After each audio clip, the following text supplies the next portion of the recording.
Il y a les relations toxiques, c'est-à-dire qu'il y a des gens qui sont incompatibles, que ça finit dans le sang. Au politique, où c'est quand même un festival du narcissisme, qui surinvestissent en mots, en puissance de mots, ce dont ils n'ont pas l'intelligence quotidienne.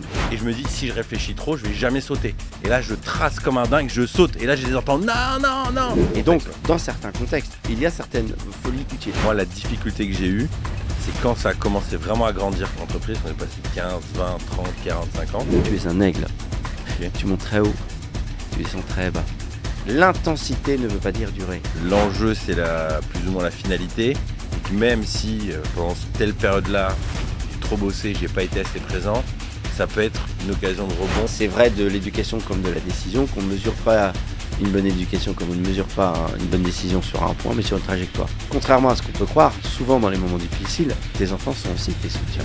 Un chef qui qualifie un chef, c'est qu'il produit du discernement.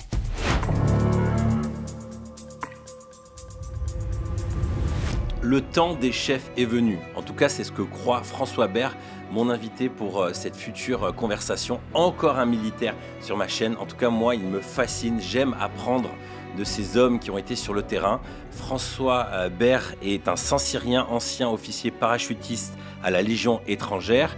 Puis, il s'est reconverti dans le monde du consulting, du coaching. Dans cette conversation, on va parler d'un sujet qui me fascine, qui est le discernement.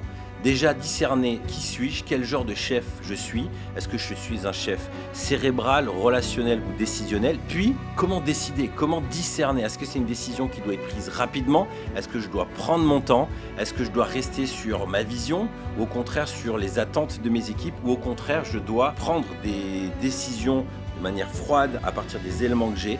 Pour moi c'est tout plein de questions, parce que quand on est un entrepreneur ou un chef, on passe son temps à décider.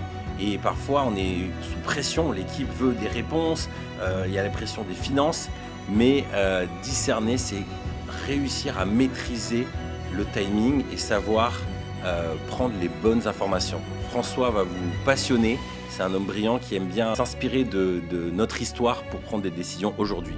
Bon visionnage. Alors François, toi qui as accompagné des centaines de dirigeants, tu me disais juste avant qu'un de tes dons, c'est de discerner les personnalités, faire de l'ostéopathie, donc de la diagnostic d'organisation. Comment on identifie la bonne personne qui est à sa place, qui n'est pas à sa place? Tu parlais même de personnalité toxique. Comment ça se passe? Vaste sujet. Alors, je vais répondre à deux niveaux. C'est-à-dire déjà un schéma directeur, je sais que tu aimes bien les schémas. Ouais, vas-y. Sur un schéma, c'est que pour moi, il faut tout de suite poser les choses. Quand on regarde une entreprise, entre la réalité du poste, c'est-à-dire que là où une personne est attendue, Ouais. et la réalité d'une personnalité. D'accord. Donc tu dois analyser ces deux axes d'abord. D'abord, c'est-à-dire tout l'enjeu va être d'emblée de dire à quelqu'un on t'attend où, Ouais. et de voir ensuite qui es-tu. Si je prends Einstein et que je fais de lui un directeur des opérations dans une structure, C'est le bordel. on voit tout de suite que c'est le bordel, parce que je vais poser deux questions. Où on t'attend? Où es-tu d'abord convoqué à prendre des décisions dans le foutoir? Ouais. Où est ta personnalité créée dans la solitude? Ah ouais. Voilà. Et au calme. Et créer beaucoup. Et pas tant d'ailleurs mettre en œuvre que créer. Et donc ça, c'est sur ce schéma directeur que repose l'ostéopathie. Parce que si je regarde là, j'ai parlé du cas d'Einstein, mais j'ai pas mal d'autres exemples. Hein. Ben là, ça s'appelle une crampe là. C'est le différentiel, c'est ça? Voilà, c'est-à-dire que si la tension du poste n'a rien à voir avec la tension de la personnalité, à terme, c'est une crampe. Toutes les personnes, je pense que ça parlera pas mal des auditeurs, toutes les personnes qui se retrouvent vraiment dans une situation très difficile à tenir au niveau professionnel sont des gens, il y a deux cas, hein. Soit c'est justement ce désalignement profond qui fait qu'ils ont beau se dire bah, j'ai les qualités pour, mais je sens bien que mon être va ailleurs et que mon attente est quelque part définie de manière différente. Et la deuxième raison, c'est pour ça que c'est intéressant de voir au côté toxique, quand il y a quelqu'un qui s'épuise au travail, c'est qu'il peut être dans un environnement toxique. Et alors comment tu l'identifies cette personnalité toxique? C'est un gros sujet. Moi, c'est un sujet où je suis un peu frileux parce que c'est un peu l'arme fatale. Dès que tu n'aimes pas quelqu'un, il y a une personnalité un peu forte, c'est un pervers narcissique. Donc, comment tu fais pour faire ce discernement sans tomber dans les facilités, quoi. Bah, c'est le cœur de sujet. C'est-à-dire que ce qui est intéressant d'ailleurs, c'est que moi, je me suis mis à créer cette méthode de manière 100% empirique, parce que ma première recherche dans la vie était de toujours chercher à comprendre les gens pour éviter justement ce jugement trop hâtif et voir ce qui faisait qu'il pouvait y avoir un désalignement. Si je prends Einstein, directeur des opérations, Einstein va devenir acariâtre, insupportable. Donc une personnalité toxique. Toxique d'apparence, parce que effectivement, le mec il va être peinard à avoir ses idées à développer, et tu le convoques, tu viens le déranger toutes les 2 minutes, on dit on fait quoi pour la livraison de la palette, le truc. Le mec il devient insupportable, il pète des câbles. Et donc on a plein d'autres comparaisons. Ou pareil, si Mère Teresa, tu lui demandes de taper dans le tas pour faire tourner une boutique, alors que elle, ce qu'elle veut, c'est le développement calme et progressif du lien. Tu lui torsales le ventre parce qu'elle veut à tout prix qu'il y ait l'harmonie, alors que on lui demande de faire bouger le décor. Quoi. Voilà. Et donc c'est pour ça que ma première démarche a été de comprendre les personnalités, parce qu'il y a des comportements toxiques, mais qui sont liés tout simplement au fait que les gens ne sont pas alignés, donc c'est normal qu'au bout d'un certain temps, ils deviennent désagréables. Donc c'est pas... Tu fais la différence entre une personnalité et un comportement. C'est-à-dire qu'en gros, comme les exemples que tu donnes, ça aurait été plutôt des comportements toxiques, Mère Teresa, Einstein, mais est-ce qu'il y a des gens qui ont vraiment une personnalité toxique? C'est ça. C'est-à-dire qu'il y a même 3 choses. Il y a comportement toxique, donc d'où l'intérêt, si je finis là-dessus, et pour répondre à ta question, de faire, moi, ma méthode qui est de mettre en situation les gens pendant 4 heures et de voir la lame de fond, on va dire après comment je vois les choses en termes de moteur. Il y a les relations toxiques, c'est-à-dire qu'il y a des gens qui sont incompatibles. Tu mets Napoléon, tu vois, sous les ordres d'Atali, je pense que ça finit dans le sang. Parce que Napoléon dit on fait quoi, et Attali dit je vais t'expliquer toutes les raisons pour lesquelles il faudrait faire. Et Napoléon, au bout de 4 fois, il pète un câble. Il dit moi je veux pas que tu considères la situation géopolitique, je veux que tu me dises quoi faire. D'accord. C'est pour ça qu'il vaut mieux que Attali, en l'occurrence, là c'était plus Talleyrand, soit conseiller de Napoléon, et que ce soit bien Napoléon qui décide, plutôt que de faire l'inverse. Tout rapport avec ce qu'on pourrait voir dans une entreprise où des premiers de la classe dirigent à des opérationnels et les perdent à longueur de temps parce qu'ils ne savent pas décider serait fortuit. Voilà. Et donc ça, c'est les relations toxiques. Il y a des modalités incompatibles. D'accord. Mais surtout quand c'est mal positionné. Et enfin, il y a les pathologies toxiques, je veux dire, il y a des personnalités toxiques. Et donc là, moi, effectivement, c'est quelque chose que j'ai développé de manière vraiment empirique, mais j'ai aujourd'hui plusieurs structures qui me demandent d'intervenir à chaque fois qu'ils font un recrutement clé pour un avis de personnalité. Alors, je peux en parler très longtemps, mais pour aller vite, comment dire déjà, on pourrait le signifier par une blague. C'est une blague corse. C'est un Corse, on lui dit comment ça se passe ton nouveau travail. Je dis oui, m'en parle pas, c'est terrible. Tu te lèves hyper tôt, à 5h du matin. Tu as beaucoup de mal à trouver ta place. Et puis, pour te garer, il faut que tu fasses 3 fois le tour du parking. Puis enfin, quand tu as trouvé ta place, tu prends la brouette, là, elle est toute froide. Puis tu as les poignets qui sont à moitié arrachés, ça te fait mal aux mains. Et puis tu pousses, en plus, tu as plein de trous. Tu as les cailloux qui tombent, il faut les ramasser. Tu as la pelle qui n'arrête pas de bouger. Quand tu arrives, tu fais un tour de rein, rien qu'à te renverser. Ça a l'air difficile ton métier, là. Ça fait longtemps que tu as commencé? M'en parle pas, je commence demain. Voilà. Et donc voilà, c'est-à-dire que le mec il a tellement investi le truc, voilà, il décrit plus vrai que nature. Une personnalité toxique, elle fait ça avec la vie opérationnelle. C'est-à-dire qu'en fait, elle sait extrêmement bien décrire ce qu'elle ne fait pas. Et d'où ce qui est intéressant, qu'on voit d'ailleurs au niveau politique, où c'est quand même un festival du narcissisme, c'est que tu as des gens qui surinvestissent en mots, en puissance de mots, ce dont ils n'ont pas l'intelligence quotidienne. Waouh. Et donc, en fait, quand je vois une personnalité narcissique en entretien, ce qui est frappant, c'est qu'elle est capable de me créer un décor d'action dont je sens très vite qu'il est fake. Pourquoi ? Parce que c'est récité, c'est non seulement récité comme une fiche de poste. C'est-à-dire, c'est comme si je te demande quel est ton métier, tu me récites juste toute une to-do list de choses à faire, et à aucun moment tu investis la réalité de ton métier. Et typiquement, si je vais plus loin et je te dis, mais qu'est-ce que tu trouves difficile dans le fait d'interviewer les gens? Qu'est-ce que tu trouves difficile Tu vas tout de suite me dire à la fois soit le blocage opérationnel, soit le blocage psychologique, etc. Une très forte capacité d'analyse alors.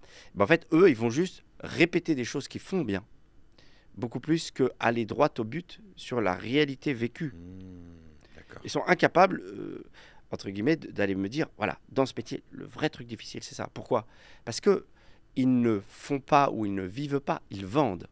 Ah, d'accord. Ils sont dans le paraître. Et j'avais écrit un article là-dessus, ce que j'appelais le syndrome du drone. D'accord. C'est-à-dire qu'ils vivent comme s'ils étaient extérieurs à eux-mêmes. Ils se décrivent comme extérieurs à eux-mêmes. Et c'est toute la difficulté. C'est là que je vais aller voir les choses. C'est-à-dire, comme ils se vendent une image d'eux, chaque fois qu'on va pouvoir les confronter à leurs limites, ils vont avoir toute une série de stratégies pour nier ça, pour retourner la faute vers autrui. Ils ont donc une incapacité, en fait, à être en clairvoyance sur ce qu'ils sont. Parce qu'ils ne font que vendre une image d'eux. D'où déni, refus de la frustration et incapacité à avoir même ce que j'appelle de l'empathie pour la mission, c'est-à-dire de se poser la question de là où on les attend vraiment pour que la mission continue. Wow. Voilà. Puis après, il y a pas mal d'autres choses, notamment il y a le rapport au collectif. C'est des gens qui célèbrent le collectif parce qu'ils s'y fondent, parce qu'ils s'y noient. C'est-à-dire que pour eux, c'est extrêmement pratique le collectif parce que justement ils disent que rien n'est possible sans le collectif, que l'équipe compte. Au moment où ils disent ça, ils s'insèrent dedans, ils surinvestissent le discours et ils désertent l'action. Ah, d'accord. Ils peuvent se cacher, quoi. Ils se cachent dedans. D'accord. Alors, pour revenir à ce que tu disais sur cette analyse, la crampe, quoi, la différence entre les deux. Moi, je trouve la difficulté dans mon parcours des entreprises que j'ai créées, c'est que quand tu es une petite boîte, en gros, les missions, elles sont multiples. Et surtout sur une personnalité comme moi qui aime faire plein de choses. J'aime bien cette phrase, il est facile de faire compliqué et compliqué de faire... Non, il est simple de faire compliqué de faire simple. Moi, je complexifie souvent les choses. Et du coup, ce travail-là, je dois le faire régulièrement. Ok, c'est quoi vraiment que j'attends? Mais parfois, j'attends plusieurs choses d'une personne. Et c'est très compliqué, en fin de compte, si je pouvais avoir une personne par poste, ce serait assez facile.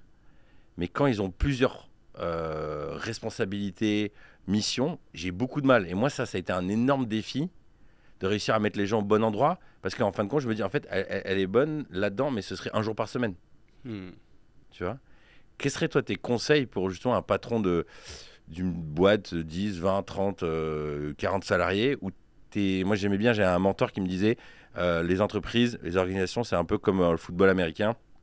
C'était un Américain, il disait quand tu es au niveau collège, lycée, tu dois faire 3 postes. Donc ensuite, tu montes au niveau université, tu fais 2 postes. Et quand tu es en pro, tu fais plus qu'un poste. Et j'ai l'impression que dans le monde de l'entreprise, c'est un peu ça. Sauf qu'en fait, les 3 postes, il y en a un où naturellement, ton tempérament va s'associer. Mais les 2 autres, en fait, c'est compliqué. Mais tu n'as pas le choix. Mais alors, moi, je répondrai en 3 temps. Le premier temps, c'est la manière d'entrer dans le temps. C'est-à-dire qu'en fait, c'est une formule que j'ai là-dessus, c'est l'esprit fait du vélo, l'exécution marche. D'accord. Il y a beaucoup d'accélérateurs de start-up. Ouais. Je rêve de créer des ralentisseurs de start-up. Ok. Parce que c'est ça qui font qu'ils se dispersent façon puzzle. Parce qu'ils croient que la vie des idées égale vie tout court. Ah là, tu racontes ma vie, là. Et donc, tu vois, moi j'ai vu plein de scandales récents ou de trucs qui n'ont pas marché qui venaient de ça. Emmanuel Faber, sa pensée est très intéressante. Il s'est fait débarquer, pas parce que sa pensée n'était pas juste. Il s'est fait débarquer parce que, justement, il avait une modalité de pensée qui voyait directement le sommet, si je prends l'exemple de la montagne, mais qui était infoutu de donner les cols intermédiaires pour que le groupe avance. Wow. Et que non seulement son accélération du sommet faisait qu'il finissait par soit subir le collectif, soit le violer parce qu'il voulait que ça aille trop vite. Wow. Et que, notamment, voilà, il disait il veut que tout le monde participe, mais la modalité de sa gouvernance était de l'anti-participation. Ok, wow. Donc le premier vrai sujet, c'est de réfléchir à ça, c'est-à-dire comment tu fais, non pas pour décrire le sommet, mais déterminer les cols successifs qui permettent au collectif d'avancer. Okay. Ou pour donner dans une autre image que j'aime bien, que je cite notamment dans mon dernier livre, c'est l'image du 100 hauteur. Okay. Quand tu fais du 100 hauteur, si tu penses à tout ce qu'il faut faire pour aller, pour sauter, qu'est-ce qui se passe? Tu vas pas. Tu vas pas. Ou tu pars jamais. Tu pars jamais ou tu te manges la barre. Voilà. Et qu'est-ce qui fait que tu marches? C'est que tu pars en pensant pied d'appel. C'est-à-dire que tu fais cet effort de traduire le complexe, justement simple, le tout en pas, la carte au voyage. C'est-à-dire que tu décris un itinéraire possible qui a l'humilité du premier pas. Mais c'est marrant l'exemple que tu donnes sur le saut. Tu vois, pour te donner moi ma personnalité, je suis ni l'un ni l'autre. Je te raconte une histoire. Je suis aux États-Unis, j'ai 20 ans. Je me fais embarquer par un groupe de jeunes en disant on va au lac. Moi, je comprends pas encore super bien l'anglais. Et puis, je comprends qu'on va sauter dans l'eau. Tu vois, alors donc, je suis content et tout. Puis là, on avance, on avance. Puis à un moment, je les vois s'approcher du bord et c'est méga haut. Et moi, j'ai dit putain, on va sauter là. Et moi, j'ai envie de me faire intégrer dans le groupe et tout. Je recule. Eux, ils sont encore devant. Et je me dis, si je réfléchis trop, je vais jamais sauter. Et là, je trace comme un dingue, je saute. Et là, je les entends, non, non, non. J'atterris. Et là, ils étaient là à me faire des signes, je comprends pas et tout. Et en fait, je le vois, c'était pas du tout là qu'il fallait sauter, c'était beaucoup plus loin. Et en fait, j'ai sauté dans un endroit, mais méga dangereux, tu vois. Là, il était moitié moins haut. Et alors, heureusement, il s'est rien passé. Mais tu vois, moi, c'est cette mentalité de dire, ni un pas après l'autre, ni je réfléchis trop, c'est je trace, tu vois. Donc, ça serait quoi la personnalité qui trace comme ça? Alors, la folie. Bon, bah, on va s'arrêter là alors. S'arrêter là. Allô, Sainte-Anne. Mais, donc, voilà, non, mais en fait, je pense, comment dire, il y a des folies salvatrices. Ok. C'est-à-dire que moi, la comparaison que je pourrais prendre, et j'ai pas oublié qu'il y a 2 autres points après. Ouais. La comparaison que je pourrais prendre, c'est, en tant que Saint-Cyrien, ce qu'on appelle le serment de 14. Ok. Le soir de l'annonce de la guerre à Saint-Cyr, il y avait 3 promotions présentes, qui rentraient, une qui arrivait, etc. Une qui sortait, une qui était sur place. Plusieurs Saint-Cyriens se sont réunis, ils ont fait le serment de monter à l'assaut en casoir, qui est la coiffure, les plumes rouges et blanches du Saint-Cyrien, et gants blancs, le jour où il faudrait pour l'assaut. Ok. Au départ, c'est une espèce de folie de jeunes gens complètement cramés, on va faire un truc qui a de la gueule, quoi. Ouais. Et en fait, ce que je trouve intéressant, c'est que peu l'ont fait, hein. Ok. On a fait une légende, mais il y a eu un certain nombre. Mais cette folie a été pour moi, sans ça que c'est une folie quelque part discernée parfois même malgré elle, mais c'est de l'instinct qui s'est avéré juste. C'est que imagine 40 bons hommes de 40 ans, pères de famille, au fin fond d'une tranchée où ça pue, où ça pleut et où les balles fracassent d'en haut, là, etc. De voir un petit jeune homme qui met son casoir, ses gants blancs, qui se lève et qui va, ça galvanise tout le monde. C'est-à-dire que cette folie-là est tellement... Voilà, c'est tellement inattendu, c'est tellement courageux, c'est tellement du pur courage que les gens y vont, que les gens suivent. Dans certains contextes. Et donc, dans certains contextes, c'est pour ça que je dis, on a la chance et ça fait du bien de temps en temps, il faut savoir être un peu fou. Mais il y a certaines folies utiles, hein, où c'est l'histoire de Bournazel, qui était un héros des années 30, qui se baladait partout, d'ailleurs, avec son burnous, donc cap rouge. Okay. Et tout le monde dit, mais t'es cramé. Et en fait, ce courage fou galvanisait ses troupes et a fini par faire peur à l'adversaire. C'était pendant la guerre du Rif au Maroc. Ah ouais. Et à chaque fois que sa cape rouge arrivait, en fait, les gens ont limite refusé le combat. Ah, d'accord. Et pour la petite histoire, ses chefs jaloux ont fini par lui dire, écoutez, c'est pas réglementaire, remettez-moi une tenue comme tout le monde. Le jour où il a mis une tenue réglementaire, il s'est fait tuer. Incroyable. Voilà. Donc, encore une fois, c'est une modalité. Mais tout ça pour dire que il faudra tout. C'est pour ça que ça fait bien la transition pour mon deuxième point. C'est-à-dire que l'erreur du système scolaire, c'est de croire que tout doit s'apprendre et qu'une bonne personne, c'est une personne qui est bonne partout. Okay. Ça n'existe pas, les gens bons partout. C'est qu'à l'école que ça existe. C'est que sur le bulletin scolaire. C'est juste avoir la modalité 2. Mais si je suis cette logique-là, je pars à la guerre avec un docteur en histoire militaire. Donc je suis en pleine escarmouche au milieu de nulle part et l'autre il me raconte Austerlitz heure par heure, quoi. Il dit ta gueule, là comment on fait pour là maintenant. Je me fous du grognard 192 qui a eu telle médaille, voilà.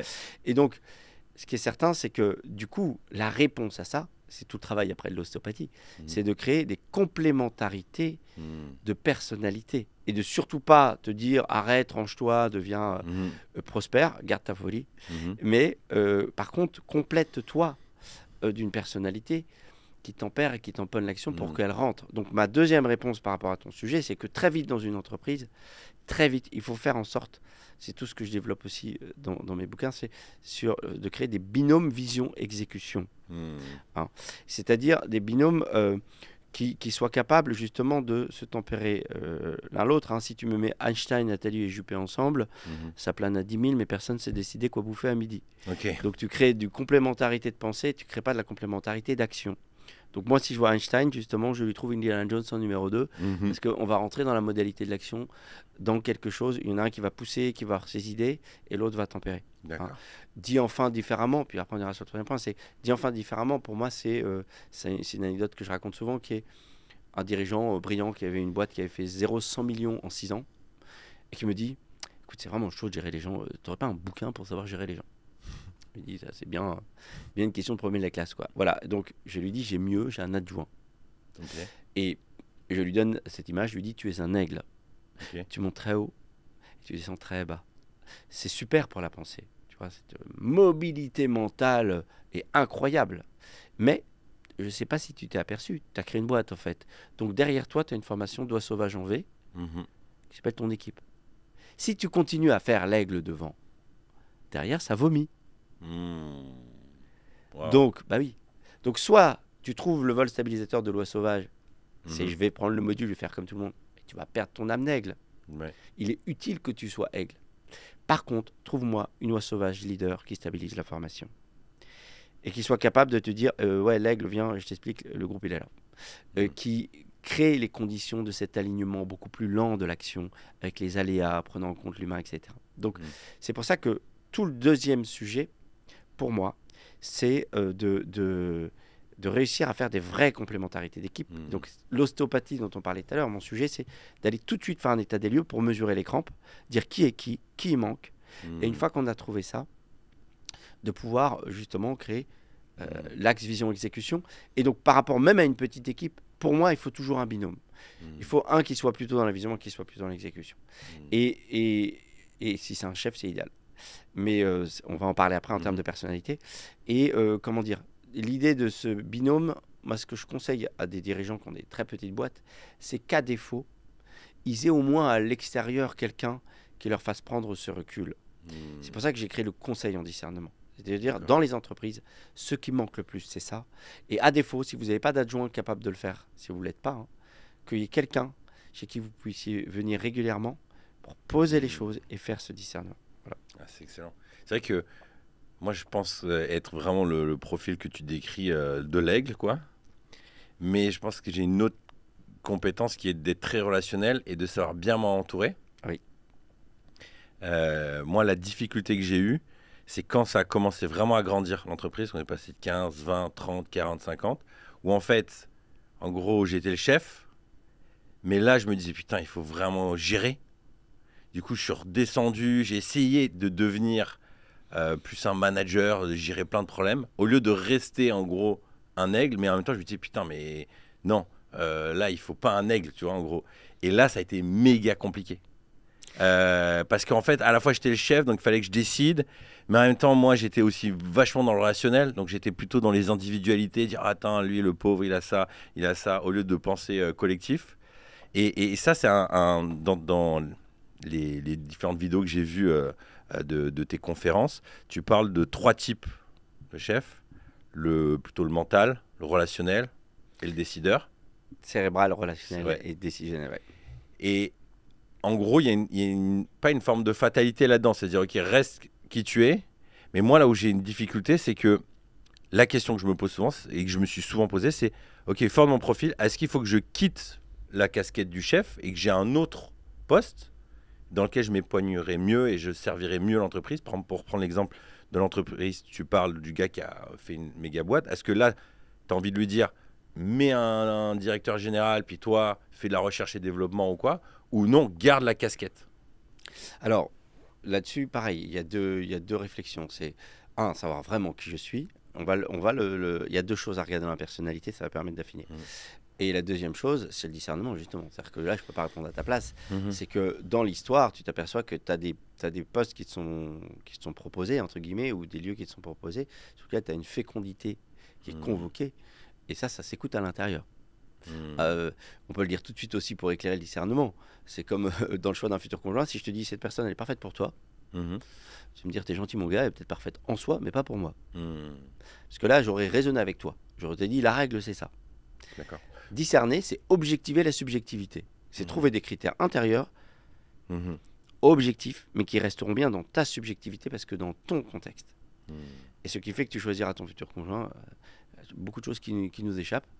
Mais ce qui est clair, c'est que moi je te donnerai par contre des critères intérieurs suffisamment solides pour que tu saches que c'est la bonne personne. Mon sujet ne sera pas de te donner les raisons, les critères, mais de te donner la sensation intérieure de c'est elle ou pas. Et si je reprends les situations, c'est ce qu'il faut que je fasse ou pas. Donc il y a 2 niveaux. Voilà. Parce que justement, dans ton analyse de ces 3 profils, tu vas en parler plus en détail. En gros, moi, si je lis en tout cas, comment je l'ai perçu, c'est en gros, les vrais chefs, c'est les décideurs. Donc c'est eux qui doivent avoir. Bon, les autres, c'est les Einstein, donc c'est des chercheurs, ou c'est des assistantes sociales ou thérapeutes. Tu vois, genre, j'ai caricature. Mais tu vois, quand tu parles de un Hollande qui est plus un relationnel, le sous-message quand tu es en train de dire, c'est en gros, il n'est pas fait pour être chef. Oui. Donc du coup, ça disqualifie beaucoup de personnes. Et moi, en voyant ça, je me disais, putain, mais en fait, est-ce que je suis un chef ou pas, tu vois? En fait, il y a 2 choses, c'est pour ça. Je vais le montrer, il y a 2 choses à regarder. Il y a ce que j'appelle le moteur et l'énergie. Ok. Entre guillemets, pour dire tout de suite les choses, tu peux être leader sans être chef. Et tu peux être chef sans être leader. Ok, vas-y, développe, parce que là, c'est là qui est intéressant.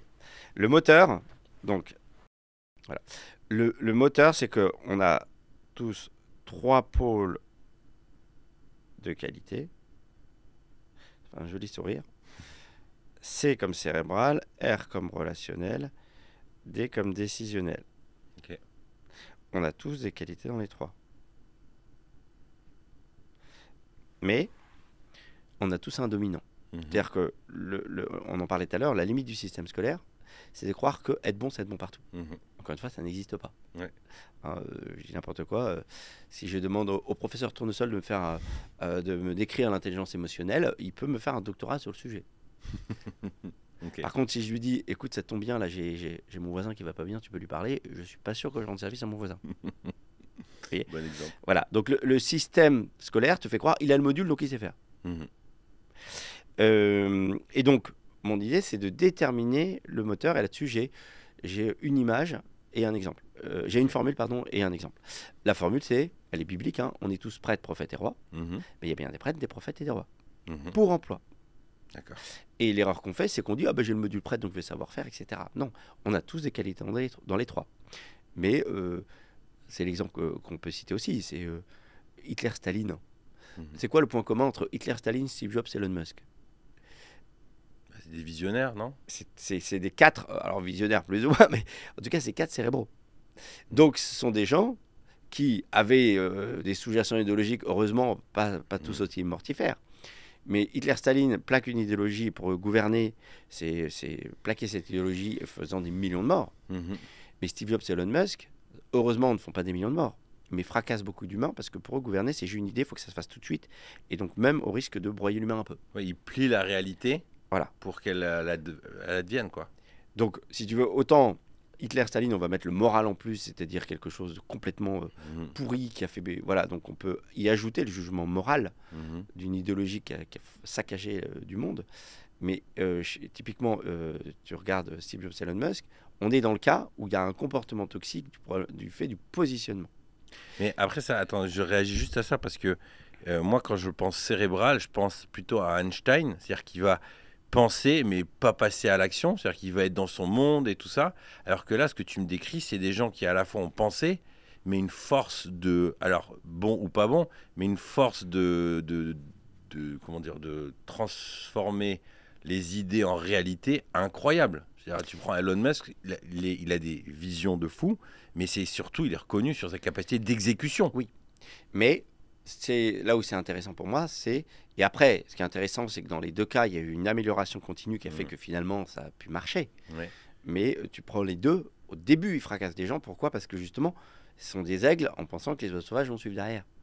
Donc, ils vont faire quelques raids, si tu veux, mais au bout d'un moment, ils vont rincer les oies parce qu'ils n'ont pas pris... ils n'ont pas pris en compte le fait que si tu veux durer, il faut créer des espaces-temps pour que les gens se développent aussi et continuer à aligner mission et gens. Là où Mère Teresa au pouvoir va trop prendre soin des oies. Et du coup, le problème, c'est qu'on risque de pas arriver à destination. Parce que la finalité n'est pas la même. Donc mon idée, c'est pas de dire qu'ils peuvent ou pas. L'idée, c'est très simple. Si je file la métaphore religieuse, il faut des trinités professionnelles. C'est-à-dire que même, c'est passionnant de voir ça. C'est-à-dire qu'en fait, on est condamné à interdépendre. L'erreur, l'orgueil humain, c'est l'orgueil du CV, c'est l'orgueil de dire « je sais tout faire ». Et le drame de beaucoup de gens qui sortent de grandes écoles, c'est « je sais tout faire » et je ne vais surtout pas dire que je dois me compléter. Et le drame notamment de ceux qui maîtrisent la pensée, c'est « parce que je maîtrise par la pensée, je sais tout faire ». Et donc, je n'ai besoin de personne et j'ai déjà tout prévu. On voit en politique de super experts qui se fracassent les dents parce qu'ils ne savent pas gérer le non-conforme. Parce que la réalité de la vie opérationnelle, ce n'est pas du savoir pur, c'est du savoir contextuel, c'est du savoir relatif, du savoir évolutif, donc du discernement. Voilà. Et donc, si je prends là-dessus, si je reviens un peu sur cette image, Prêtre, Prophète, Roi, ok, l'image, elle est simple. Tu prends un médecin Mère Teresa, un médecin expert-chercheur, un médecin urgentiste. Hein. Donc, ici, le relationnel, c'est le médecin Mère Teresa. Hein. Voilà, je vais mettre MT. Le médecin cérébral, c'est l'expert-chercheur. Et le décisionnel, là, c'est l'urgentiste. Voilà. Eh bien, sur les trois peuvent avoir potentiellement le même CV, ils vont se comporter différemment dans la durée. D'après toi, si je mets 200 fois la même pathologie au médecin Mère Teresa, est-ce que ça lui pose un problème? Non. Non, parce qu'elle rencontre 200 personnes. En fait, pour elle, la connaissance, est prétexte à la relation. Mais sa quête, son génie, sa force, c'est de développer les gens pour eux-mêmes. Oui. Si je mets 200 fois la même pathologie au médecin expert-chercheur, lui, il va se faire chier. Il va vite se faire chier. Il veut du chelou. Ouais. Voilà. Donc lui, si je le mets à Calcutta, si tu veux, il va se barrer dans la rue pour voir du bizarre. Voilà. Il veut du bizarre parce qu'il veut des occasions de montrer ce qu'il sait ou de trouver ce qu'il ne sait pas. Il existe par la qualité du contenu qu'il produit. Tu vois, Mère Teresa produit du lien. L'expert-chercheur, le cérébral, produit du contenu. Steve Jobs et Elon Musk, c'est d'abord des producteurs d'idées. Mais Attali, c'est un producteur d'avis. Hein. Et puis, tu prends Juppé et Le Maire, c'est d'abord des producteurs d'expertise, de silos, de systèmes, tournesol. C'est des gens qui sont très exhaustifs dans une pensée. Voilà. Bon, tournesol, on pourrait peut-être le basculer créatif. Voilà. Mais voilà. Et donc, si tu veux, le point commun des trois, c'est que ça produit du contenu. Ça vaut pour le contenu. Pour une fois que le contenu existe, ça doit suivre derrière. Donc, je dis d'eux que ce sont des logiciels sans Wi-Fi. Il y a la puissance, il n'y a pas la connexion. Et donc, la tentation, c'est de créer du savoir pur, sans rapport immédiat à la réalité. Et donc, s'il ne se complète pas, de passer en force. C'est l'image que je donne. Hein. Je dis qu'ils créent des paquebots dans des criques grecques. C'est-à-dire des trucs parfaits qui ne peuvent pas sortir. Et ils viennent insulter le port grec de ne pas avoir compris le génie de leur paquebot. Tu vois, alors que l'heure était au zodiaque. Et il lui fallut un chef pour dire on va commencer par le zodiaque, on fera du paquebot plus tard, quand on sera au large. Voilà. Et donc, l'urgentiste, c'est quoi? L'urgentiste, lui, il est ni dans le contenu d'abord, ni dans le lien d'abord. Il est d'abord dans l'évaluation continue des situations pour produire de la décision. Hein. Et donc, là où c'est intéressant de comprendre, si on est déjà sur ce premier point-là, c'est de comprendre qu'en fait, ce qui qualifie une personnalité, c'est pour ça qu'on va voir le leadership après, ce qui qualifie une personnalité, c'est ce qu'elle produit. Et ce que j'apporte, je pense, de nouveau dans l'approche de personnalité, c'est que j'introduis la notion décisionnelle. C'est-à-dire qu'on est dans un monde bipolaire aujourd'hui. Tu as le débat manager-leader. Le manager, je suis des performances. Ça, c'est pas tant le créatif que l'expert dans le cérébral, tu vois. Voilà. Et puis, on va mettre le leader. Alors lui, c'est celui qui sait prendre soin et tout ça. Mais en moralité, il prend tellement soin qu'il loupe le truc. C'est Louis XVI qui a tellement voulu faire grandir son peuple que il a créé les conditions pour qu'il soit raccourci. Voilà. Donc, échec. Voilà. Donc, le fait est que tu vois bien que cette double polarité, elle suffit pas. Et que tu vois bien que dans la plupart des grandes entreprises, qu'est-ce que tu vas faire? Tu as des gens qui vont mettre des process, de l'organisation, des idées multiples qui courent dans tous les sens, et on compense avec des tables de ping-pong pour que ce soit un peu fun. J'appelle ça du massage de crampe. Tu vois, tu atténues la crampe en mettant un peu d'huile d'argan dessus, alors que le sujet, c'est de mettre fin à la crampe en faisant précisément de l'ostéopathie. La troisième modalité qui manque, et c'est ça que les gens attendent le plus en entreprise, c'est un chef qui décide, c'est un chef dont le métier est de passer son temps en recul, en retrait, pour sous-peser les situations et donner par étape les décisions intermédiaires qui font que les gens collent à la réalité, ralentissent, accélèrent, se recentrent, etc. Donc c'est un métier. Le bâton de pouvoir, tu le donnes au troisième. Le bâton de pouvoir, je le donne au troisième. Mais c'est là que c'est intéressant après de voir aussi.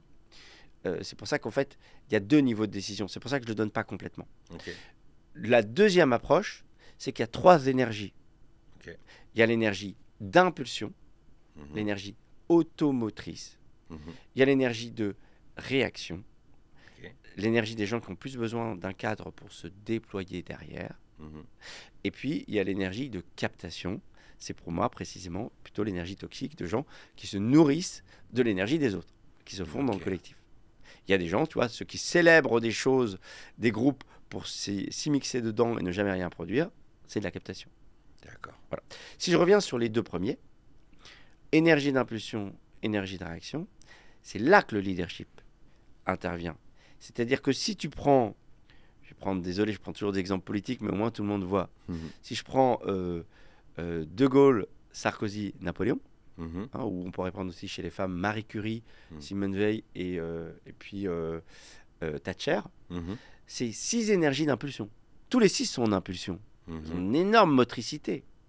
Sauf que De Gaulle et Marie Curie sont des leaders cérébraux. D'accord. Marie Curie, tu vois bien le côté recherche. Mais De Gaulle, tu vois bien que ce qui a manqué à De Gaulle, c'est une capacité à se repositionner dans les bascules de contexte. De Gaulle, il est hyper rigide. Donc, il rallie comme un phare aux moments cruciaux. Mais dès que les contextes bougent, il reste têtu. Donc, ça casse. Le problème d'un phare, c'est que ça manque de mobilité. Oui. Et donc 46, ça casse. 62, ça casse. 68, ça casse. Leaders cérébraux. Donc, tu vois bien qu'ils ont une capacité à pouvoir embarquer sur quelque chose de nouveau. Donc, il y a quand même ils ont une action forte dans une mise en mouvement collective. Mais effectivement, le sujet de la décision est fragile chez eux. Du discernement, plus exactement. Parce qu'ils peuvent décider, mais ils décident par rapport à leur plan. Ils ne décident pas par rapport au contexte. Sauf qu'un chef doit décider par rapport au contexte. Un relationnel, Sarko ou Simone Veil sont des leaders relationnels. Donc, ils vont être plus dans une logique, pour le premier, chef de bande, pour la deuxième, d'avoir des causes successives, mais d'être d'abord touché par l'humain immédiat, sans forcément prendre en compte le contexte, les conséquences, etc. Donc, c'est des gens qui vont mobiliser émotionnellement sur des sujets qui leur paraissent importants, mais il va y avoir un manque de continuité, de réactualisation du dispositif derrière. Et puis, tu vois, enfin, Thatcher ou Napoléon sont des leaders décisionnels. Plus taiseux, plus en recul, ils ont une énorme motricité, mais tout ce qu'ils produisent, à la fin des fins, c'est toujours de la décision. Voilà. Alors, avec des moments plus ou moins raides, c'est en ça qu'il n'y a pas de leader parfait, mais ce qui est intéressant quand on évalue un leader, c'est de voir sa trajectoire. Voir à la fin des fins ce qu'il a réussi à construire. Voilà. Et à l'opposé, si je reprends toujours un exemple politique, si tu prends Attali, Hollande et Fillon, ou chez les femmes, tu prends Valérie Pécresse, Mère Teresa ou Anne d'Autriche, ce sont 6 personnalités en réaction. C'est-à-dire que ce sont des gens qui ont besoin d'être déclenchés, qui ont besoin d'avoir un contact premier pour se déployer. Il faut les lancer, c'est ça? Voilà. C'est-à-dire qu'Attali, il a besoin de quelqu'un sur lequel se pluguer. C'est un conseiller. Il n'est pas automoteur du tout. Il n'a pas arrêté de changer de chef, comme Talleyrand, à qui on a dit d'ailleurs que c'était qu'il avait tout le temps changé de camp. Il a dit j'ai toujours servi la France. Voilà. Mais parce qu'il avait besoin d'un chef auquel se raccorder pour produire son conseil. Hollande, c'est monsieur consensus, pas monsieur conviction. Bon, Valérie Pécresse, vous voyez, c'est pareil, plus quelqu'un qui est à l'aise quand on lui pose des questions techniques que pour mettre le feu à une estrade. Voilà. Tu regardes, pareil, Mère Teresa, c'est Miss Accompagnement. Elle est là. Ce qui l'intéresse beaucoup plus, c'est déployer les gens, prendre le temps de prendre soin d'eux, les faire grandir. Voilà. Donc le bâton, en gros, c'est une équation entre le bâton, il vient surtout à une énergie d'impulsion, avec une capacité de décision. En gros, si on faisait le... Je te fais ça sur un schéma final. Vas-y. Je parle d'axe, comme ça, vision, exécution. Tu vois, c'est une question que je pose souvent aussi là-dessus, c'est de dire, est-ce que tu connais militairement la différence entre De Gaulle et Napoléon? Non. Alors, je vais t'aider. Est-ce que tu peux me citer une bataille gagnée par De Gaulle? Moi, je suis une grosse quiche en histoire. Non, mais là, tu n'as pas de lacune en histoire, c'est qu'il n'y en a pas. Il n'y a pas eu de victoire gagnée par De Gaulle. Il a eu des Américains, mais il y a eu des victoires politiques, mais militaires, il n'y en a pas eu. C'est resté un penseur militaire. Ok.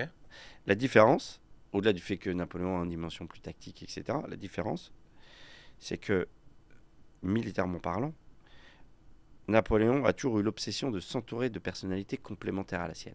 Okay. En l'occurrence, c'est ce que je suis en train de dessiner. C'était un certain Berthier qui lui a permis de faire en sorte que ses victoires débouchent, parce qu'à chaque fois qu'il décidait quelque chose au niveau tactique, il avait une intelligence opérationnelle qui remontait du terrain, qui lui permettait que ça colle à la réalité. Voilà. Quand tu regardes la victoire d'Austerlitz, justement, le trait tactique était génial.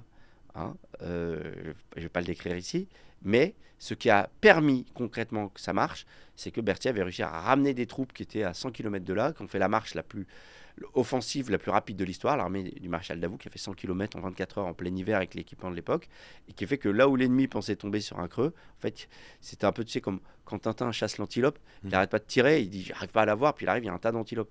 Parce qu'il y en avait tout le temps qui déboulaient. Voilà. Bah, là, c'était pareil. Il y avait des soldats français qui déboulaient tout le temps, et ils croyaient qu'il y avait 10 pelés au début. Et en fait, l'armée s'est constituée et a stoppé net cette volonté de couper la route aux Français. Et donc, tout ça pour dire que ce qui fait qu'on gagne les batailles, donc justement qu'on rentre dans le temps, c'est qu'on sait s'adjoindre, on revient à notre sujet, des complémentarités de personnalité. Quand je vois, moi, Einstein en liberté, je te dis, dans une boîte, je lui trouve Indiana Jones derrière. C'est-à-dire que mon sujet, c'est de dire, quel que soit le niveau de départ, il faut compléter. Le point commun entre Napoléon et Einstein, c'est que c'est tous les deux des leaders. Mais il y en a un qui est un leader décisionnel et un autre qui est un leader cérébral. Voilà. Dans la décision, il y a deux niveaux de décision. Il y a ici, là, ce que je mets, premier croix, ce que j'appelle DS pour décision stratégique. Et là, ce que j'appelle la conduite, je vais mettre CTE, ou qu'on peut appeler sinon décision courante. Voilà. Eh bien, ce qui est intéressant, c'est de comprendre qu'il faudra jouer sur les deux. Là, Napoléon, il l'a intégré, tu vois. C'est pour ça que je mets sa barre assez large. Il a la décision stratégique intégrée. Mais il est évident que si Einstein a une boîte, il va forcément participer à la décision stratégique. Donc là, j'ai mis Indiana Jones parce qu'il prenait un peu tout le panel. Il n'empêche que là, ça va être un travail entre les deux. Ce sera sans doute Einstein qui décidera à la fin. Mais il faudra qu'il puisse avoir le retour fréquent d'Indiana Jones pour lui dire « D'accord, tu veux faire ça, moi je te donne les élémentaires. » Et donc il y aura un travail assez efficace pour moi de dialogue pour pouvoir produire la décision stratégique. Voilà. Okay. Par contre, sur la décision courante, là, il faut mettre un chef, et plutôt un chef en second. Hein, quand je te parlais de Fillon d'Anne d'Autriche, Fillon, désolé, c'est pas un exemple éblouissant, mais tu prends Patton ou tu prends Bijard ou tu prends des grands guerriers comme ça, ce sont des gens qui sont des chefs en second en fait. Parce qu'ils ont été exceptionnels dans la guerre, mais parce qu'ils étaient dans un cadre. Et Bijard, quand tu le fais passer ministre, n'est plus la même personne.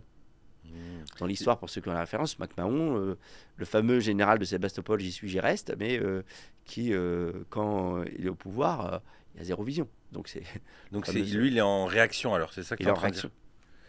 Et comment, voilà. Toi, tu te positionnes où dans tout ça? Moi, j'avoue que très immodestement, plutôt côté Napoléon. C'est-à-dire en chef en impulsion. Ok. Si j'ai quitté l'armée, c'est que je pense que j'avais besoin de créer mon sillon. D'accord. Et donc, de creuser mon sillon. Et donc, je vois bien que le côté décisionnel m'a toujours parlé, beaucoup plus effectivement sur le stratégique, sur le temps long, sur les sujets de fond, même si j'ai investi beaucoup l'opérationnel, mais que j'avais besoin d'avoir un rapport direct à mon impact. Et que dans l'armée, je voyais beaucoup de choses exceptionnelles et tous les camarades qui sont encore font des choses exceptionnelles, mais plus sur une modalité d'action dans un cadre. Ils ont plus besoin du cadre. Donc toi, en fait, le côté Napoléon, donc c'est le côté vision, l'analyse stratégique, mais du coup moins l'opérationnel. C'est-à-dire que ça te remonte et là tu prends les décisions. Voilà. Après, un chef en impulsion, il peut faire les deux. Ok. Parce qu'il produit de la décision dans les deux cas. Mais cette question, elle est clé, c'est marrant parce que souvent les gens me disent mais pourquoi tu n'es pas resté dans l'armée? Il y a plein de raisons, il y a souvent des faits générateurs, il y a souvent des histoires d'entente, etc. Mais en gros, je pense que c'est une autre manière d'évaluer ce rapport de l'énergie dont je parle, entre impulsion et réaction. Une des manières de l'évaluer, c'est de voir l'arbitrage qu'on fait entre l'impact et l'action. Ok. C'est-à-dire que qui est en impulsion est obsédé de l'impact, est obsédé d'avoir part au sens final. Qui en réaction a plus d'abord la volonté de produire, donc en fonction qu'il soit cérébral relationnel, de produire quotidiennement quelque chose. Pour le premier, plutôt de l'expertise ou des avis. Pour le deuxième, quand il est en réaction, de produire plutôt, s'il est relationnel, un soin régulier, quotidien, participer. Et puis s'il est décisionnel, plus d'être dans l'action. Quitte à... Vous voyez, je vois très bien tous les gens que j'accompagne qui sont grands serviteurs de l'État, ils ont besoin de savoir à quoi ça sert. C'est pour ça qu'il faut souvent retravailler là-dessus. Mais on va dire qu'à partir du moment où ils ont trouvé le minimum suffisant pour savoir à quoi ça sert, ils investissent plutôt le faire et l'action. Là où qui est en impulsion est obsédé de l'impact. et obsédé d'avoir toujours prise sur la finalité. Et donc, moi, j'ai dû faire, entre guillemets, cet arbitrage qui est revenu souvent. Et qu'effectivement, il y a une partie de l'action qui m'a manqué, et qui me manque encore, possibilité de faire des trucs, etc. Mais le besoin d'avoir prise directe sur la finalité était plus fort pour moi que la satisfaction de l'action. En fait, heureusement qu'il faut les deux. Ouais. Ce qui m'étonne en fait dans ta réponse, et en fait en t'écoutant, je m'auto-analyse en même temps, c'est que ton quotidien aujourd'hui, c'est écrire des livres, faire des conférences et coacher des gens. Et donc en gros, moi naturellement, alors le côté impulsion, c'est dans la création, dis-moi si j'ai bien compris, et en même temps, il y a un côté cérébral et relationnel. Oui, mais en fait, ce qui est très intéressant, et merci pour ta question, c'est que ce qui est intéressant toujours, c'est la modalité. Je m'explique. Je fais une comparaison, j'y reviens. Vas-y. J'ai souvent parlé pour des gens du syndrome de la Ferrari. Okay. Si tu es chez Ferrari depuis toujours et que ton kiff, c'est avoir du monde dans ta caisse, le problème, c'est Ferrari. J'ai fait pour tout sauf pour ça. Okay. Donc, arrête de choisir Lamborghini et Aston Martin. Parce qu'au fait, ce que tu veux, c'est un monospace. Okay. C'est con, stylise-le si tu veux, mais tu veux un monospace. Okay. Et puis si tu veux d'abord tout terrain, peut-être là-bas ton copain, ça sera pas très stylé, mais ça passe partout et ça s'allume par moins 40. Okay. Moi, je serais plus Lada, je pense. Tu vois. Ouais. D'abord, le fait que ça puisse passer partout, quelles que soient les circonstances. Pourquoi je te dis ça dans la modalité? C'est que, justement, tu peux prendre 3 coachs qui ont des modalités différentes. Tu as des coachs qui sont plutôt des conseillers. C'est-à-dire que ce qui leur plaît, c'est de livrable. C'est de produire du résultat fini. Parce que c'est des cérébraux, ils produisent un contenu. Et donc eux, tu vas voir, ce qui va être très important pour eux, c'est le rapport de départ, le rapport final, le rapport intermédiaire, les documents. D'ailleurs, tu les vois dans les bilans de personnalité, c'est des gens, ils te font des trucs comme as. Tu as ta personnalité qui est décortiquée de 1000 façons, tu sors de là, tu vomis en fait. Il s'est fait plaisir, mais qu'est-ce que tu trouves comme job quand tu sais que tu as un coefficient relationnel à 10% avec un sous-quota empathique mais un sur-quota conviction? Voilà, c'est pour ça que j'ai toujours fait ma méthode. Et je vois 2 choses, le moteur, l'énergie, et je traduis ça sur la vision. Sur l'axe vision-exécution, c'est-à-dire que tu as une vision immédiate de ton emploi. Voilà. Tu es cérébral en impulsion, égale créatif, tu es au début de la chaîne. Okay. Tu es cérébral en réaction, tu es soit conseiller, soit expert. Tu es décisionnel en impulsion, décision stratégique. Tu es décisionnel en réaction, conduite, bon, etc. Okay. Tout ça pour te dire que dans mon métier, tu vois bien que aujourd'hui, je produis du discernement à 2 niveaux. Un chef qui est qualifié un chef, c'est pas d'être forcément à la tête, pour moi, un moteur décisionnel d'être à la tête d'une nombreuse troupe, c'est qu'il produit du discernement. Voilà. Le discernement, c'est quelque chose de contextuel. Je réponds à cette question, je te donne un exemple après. Donc, pour répondre à ta question là-dessus, je produis du discernement comment? Je produis même à 3 niveaux. Parce que je suis créateur continu d'entreprises qui, pour moi, sonnent juste, c'est-à-dire que tout ce que j'ai produit, je l'ai fait par évidence successive, jamais parce que j'ai lu un bouquin qui. Ça s'est imposé à moi. Okay. Donc, c'est des maturations très lentes. Et paf, quand je fais Edelweiss, ma première activité d'orienter les gens, ma deuxième activité l'ostéopathie, ma troisième activité d'accompagner les patrons, ma quatrième activité de former, puis l'école du discernement pour action publique, tout ça c'est venu d'évidence successive. Donc les créations successives que j'ai faites se sont imposées, on en parlera aussi, c'est la mécanique interne du discernement. Premier sujet. Deuxième sujet, c'est que quand j'écris des bouquins, quand je fais des participes, etc., ce que je produis, c'est pas du savoir pur, c'est du savoir contextuel. C'est-à-dire que quand je passe sur LCI pour la guerre en Ukraine ou pour le Covid, je viens pas avec une doxa à répéter. Je fais l'effort de me mettre en situation et à chaque fois, je me remets en risque pour produire non pas ce qu'il faut penser en soi, mais ce qu'il faut produire comme action maintenant. Non pas dire qui est gentil, qui est méchant, grand drame des médias qui créent de la méchanceté, de la gentilly, tu fais quoi avec, mais de dire comment on s'en sort. Quel est l'axe d'action possible pour qu'on puisse passer à l'étape d'après. Voilà. Et pareil, dans mes bouquins tels que je les écris, c'est pas, encore une fois, je ne me suis pas fait dans ma tête une bibliothèque de choses à savoir. J'essaye à chaque fois, par évidence successive, de dire qu'est-ce qui peut coller à la réalité du moment pour inspirer les gens. Quand j'écris Le Temps des chefs, c'est au moment de la présidentielle, c'est dire vous vous fatiguez beaucoup sur les idées. Le sujet, c'est les gens. Quand j'écris Code 418, je me dis guerre de 14-18, il faut tirer parti de cette situation pour dire aux gens, ce qui compte, c'est pas célébrer les combats d'avant en disant ils étaient super forts, voilà, bravo. C'est de dire en quoi on a tous nos tranchées aujourd'hui et comment je vais te faire vivre le quotidien d'une tranchée pour que tu gères non pas la tranchée d'avant, mais la tranchée d'aujourd'hui. Le discernement, c'est une commande, mais c'est la manière de synthétiser ça. Et entre les deux, il y a un 4e bouquin qui s'appelle Les Feux de Notre-Dame, où j'ai voulu tirer parti du drame de Notre-Dame, plutôt que de dire c'est qui le méchant qui a incendié Notre-Dame, c'est de dire en quoi ce qui s'effondre à l'extérieur s'effondre aussi à l'intérieur, comment tu relèves ça. Voilà. Tout ça, c'est venu par évidence. Et le 3e sujet, c'est dans le 3e sujet sur ma pratique, c'est que pareil, quand j'accompagne les gens, je ne fais pas du conseil, ce qu'on a dit, du cérébral, ou du développement personnel. On ne l'avait pas dit, le relationnel, il va plus vouloir faire croître les gens. Ce qui l'intéresse, c'est que la personne se sente bien. Il va investir tous les sujets qui font grandir la personne pour elle-même. Voilà. Et du coup, si tu veux, c'est très précieux pour chaque personne individuellement. Là où il y a une limite pour moi, c'est la limite de certains instituts de leadership que je connais. Je dis qu'ils font des machines à Louis XVI. C'est-à-dire qu'ils développent des gens qui sont des belles personnes, qui ont des belles valeurs personnelles, qui ont une bonne capacité à interagir avec les gens, mais qui ont zéro en discernement. Et pareil, je vois le nombre d'institutions où on forme les gens à tout, sauf à ça, à la décision. J'ai vu encore une institution qui formait les évêques. L'axe de la décision n'est pas pris en compte. C'est the sujet. C'est là où les calamités, les bourdes, les loupés monstrueux devraient être préparés par quelqu'un qui dit ça, stop, arrêt sur image, c'est grave, on s'attarde. Voilà. Et donc quand j'accompagne les gens, je me mets pareil, je fais du co-discernement. C'est-à-dire que ma modalité d'accompagnement, c'est que chaque personne, décideur public, privé qui vient me voir, met sur la table toutes ses difficultés. Je ne lui sors pas de la doxa ou la possibilité d'être bien avec lui-même. Je lui dis, mon client, c'est pas vous, mon client, c'est la mission. On va travailler ensemble pour que vous preniez votre rôle. Tu as tellement de questions au fur et à mesure là. Le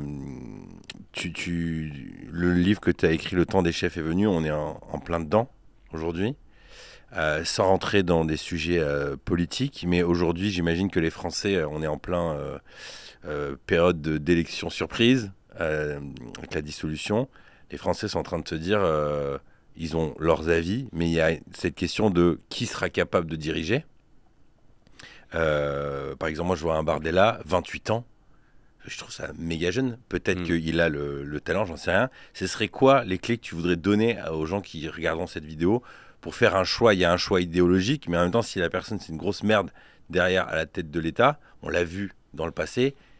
Je sais pas si tu l'as dit avant ou tu le disais dans tes vidéos, mais c'est cette dimension de c'est pas le même talent de se faire élire que de gouverner.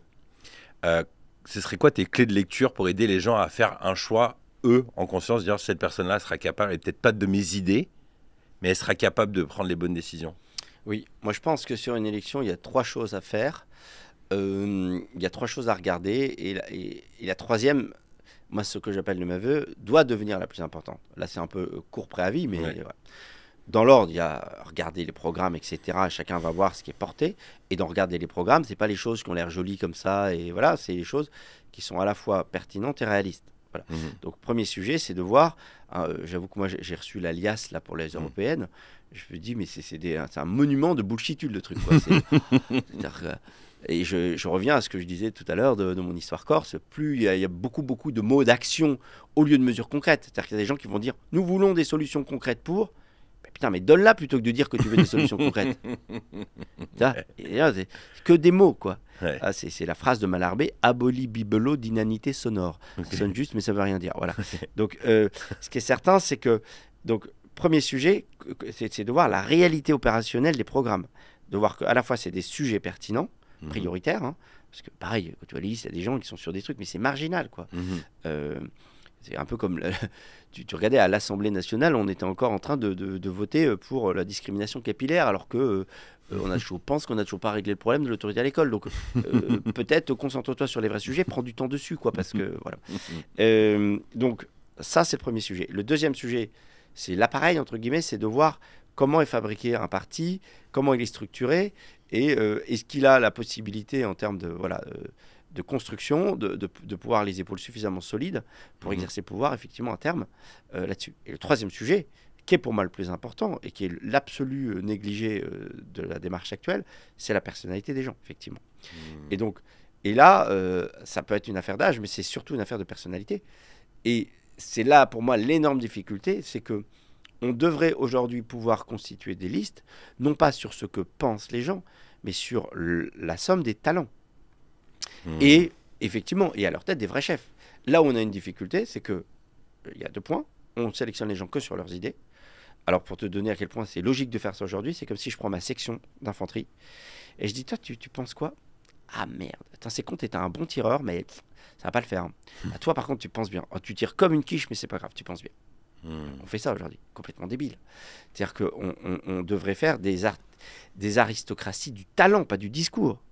On a des princes du discours, du prince du bon mot, du prince de l'agitateur public qui ne vit que le temps d'un snap, en fait. Voilà.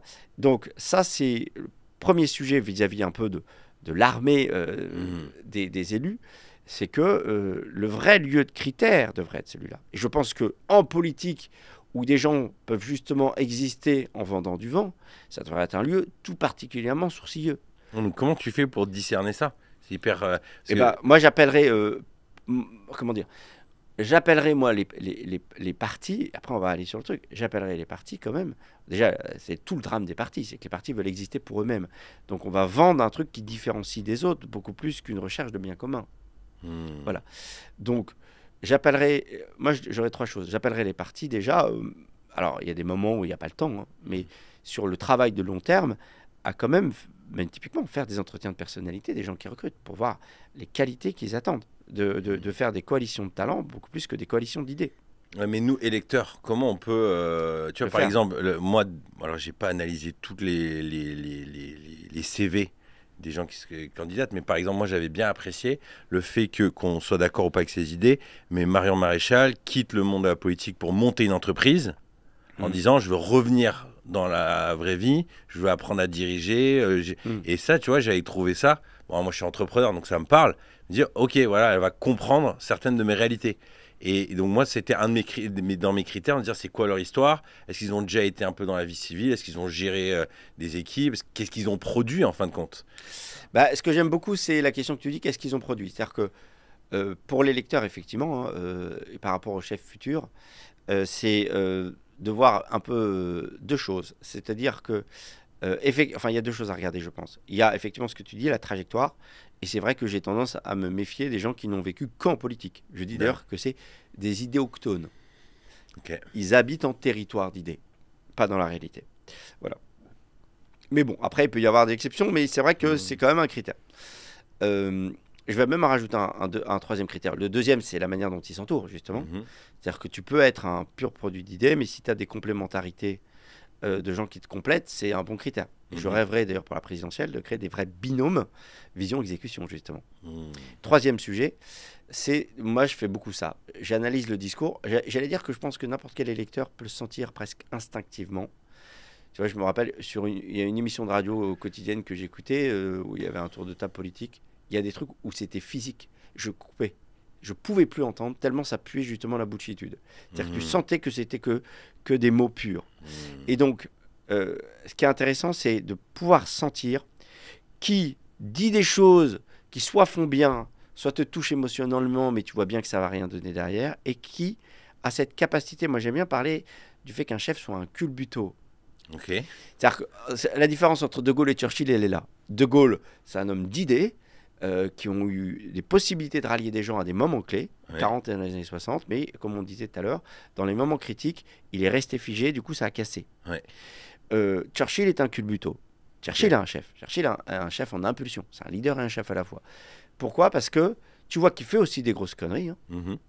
Les Dardanelles notamment, mais il se repositionne immédiatement sur le centre de l'action.